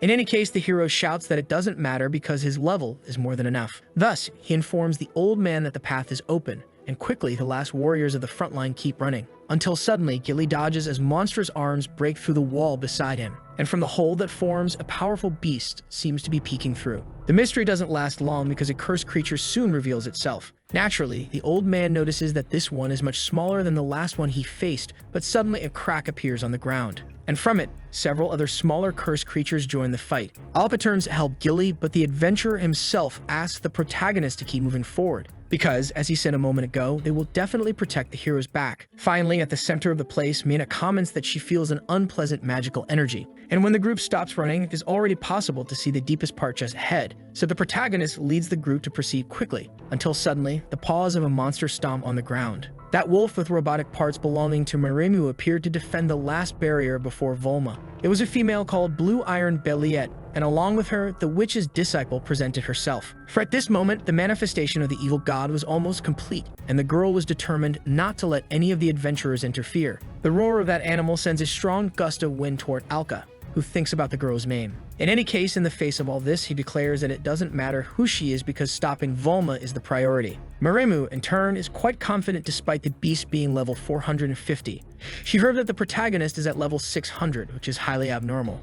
Inevitably, she admits that she cannot fight directly since she is a technique, but she also states that she has already found a way to hinder him. With another roar, a magic circle is activated beneath the two, and a mechanism in the beast triggers a sensory energy beam that sweeps across the entire area. Mana is curious to know what kind of attack this is, and Ain doesn't feel anything different, but the protagonist feels heavy. Because of that, the girl turns to leave, saying that the rest depends on Belliette. After all, he is the strongest among her creations and the masterpiece of an automaton. As soon as the monster approaches to attack, the protagonist defends himself using both of his swords. And since the level difference between the two is 150, he believes there's no chance of losing. Thus, the boy lands a very powerful strike, and with both swords in hand, he attacks with a precise double slash. But soon he realizes that even with a cut on the beast's chest, it simply attacks again, launching the boy far away. And with a mechanism activated in its paws, Belliette runs at high speed, leaving even the hero confused by the animal's swiftness. In an instant, a laser forms in the automaton's mouth next to the protagonist, and it fires directly at Alka's chest, causing an explosion that destroys all the pillars around and leaves Mill worried. Fortunately, the protagonist was fine thanks to his swords, which were sacrificed in the process. However, there was still something strange because Alka was sure that this last attack should have been effective, and considering the level difference between the enemy and him, it would be natural for the fight to have ended there. Therefore, the hero needs to understand why that beast is still moving. Maremu, who watches everything from the second floor, mocks the hero's situation, but she made sure to explain that the answer was in this energy field that Belliette created. After all, it wouldn't make any difference, since while the boy was within this space, even if his level was higher, he would be brought down to a level lower than the beast. And besides that, Belliette's entire construction was based on the most resistant metals that existed. Therefore, if the battle continued, sooner or later the protagonist would be the first to wear out. But before that, the girl also reminded him that while they were talking, time was still running. And this made Alka practically fall into despair, so the boy reforged his weapons and charged at the beast. Belliette is a level 450 monster, and the hero is the only one capable of fighting her there. However, if he continued fighting like this, it would definitely be too late. In any case, the beast attacked with full force once again, and in this critical situation, Alka would have to think of something to get out of this mess. At that moment, the witch's automaton appeared at the best possible time with a kick that sent that monster flying. And even though it was something quite difficult, Brigadia asked to be in charge of handling this situation, which left Maremu speechless, but the witch added that the hero had something more important to do. Obviously, Alka is surprised that Brigadia managed to send Belliette flying so easily. Then the witch informed him that she forced herself a bit to gain the necessary power to fight against this wolf. In any case, she stated that the hero only needed to know what she had already said. And the moment Alka tried to question it, he turned around and was surprised because all he saw were the determined looks of his companions. And faced with something like that, Ayn didn't even need to finish his sentence because the protagonist said they should do whatever was possible. Ayn then felt proud that the hero remembered what he had said. And so Alka ran off to defeat Volma with the expectations of his companions, since now he was once again the Star of Hope.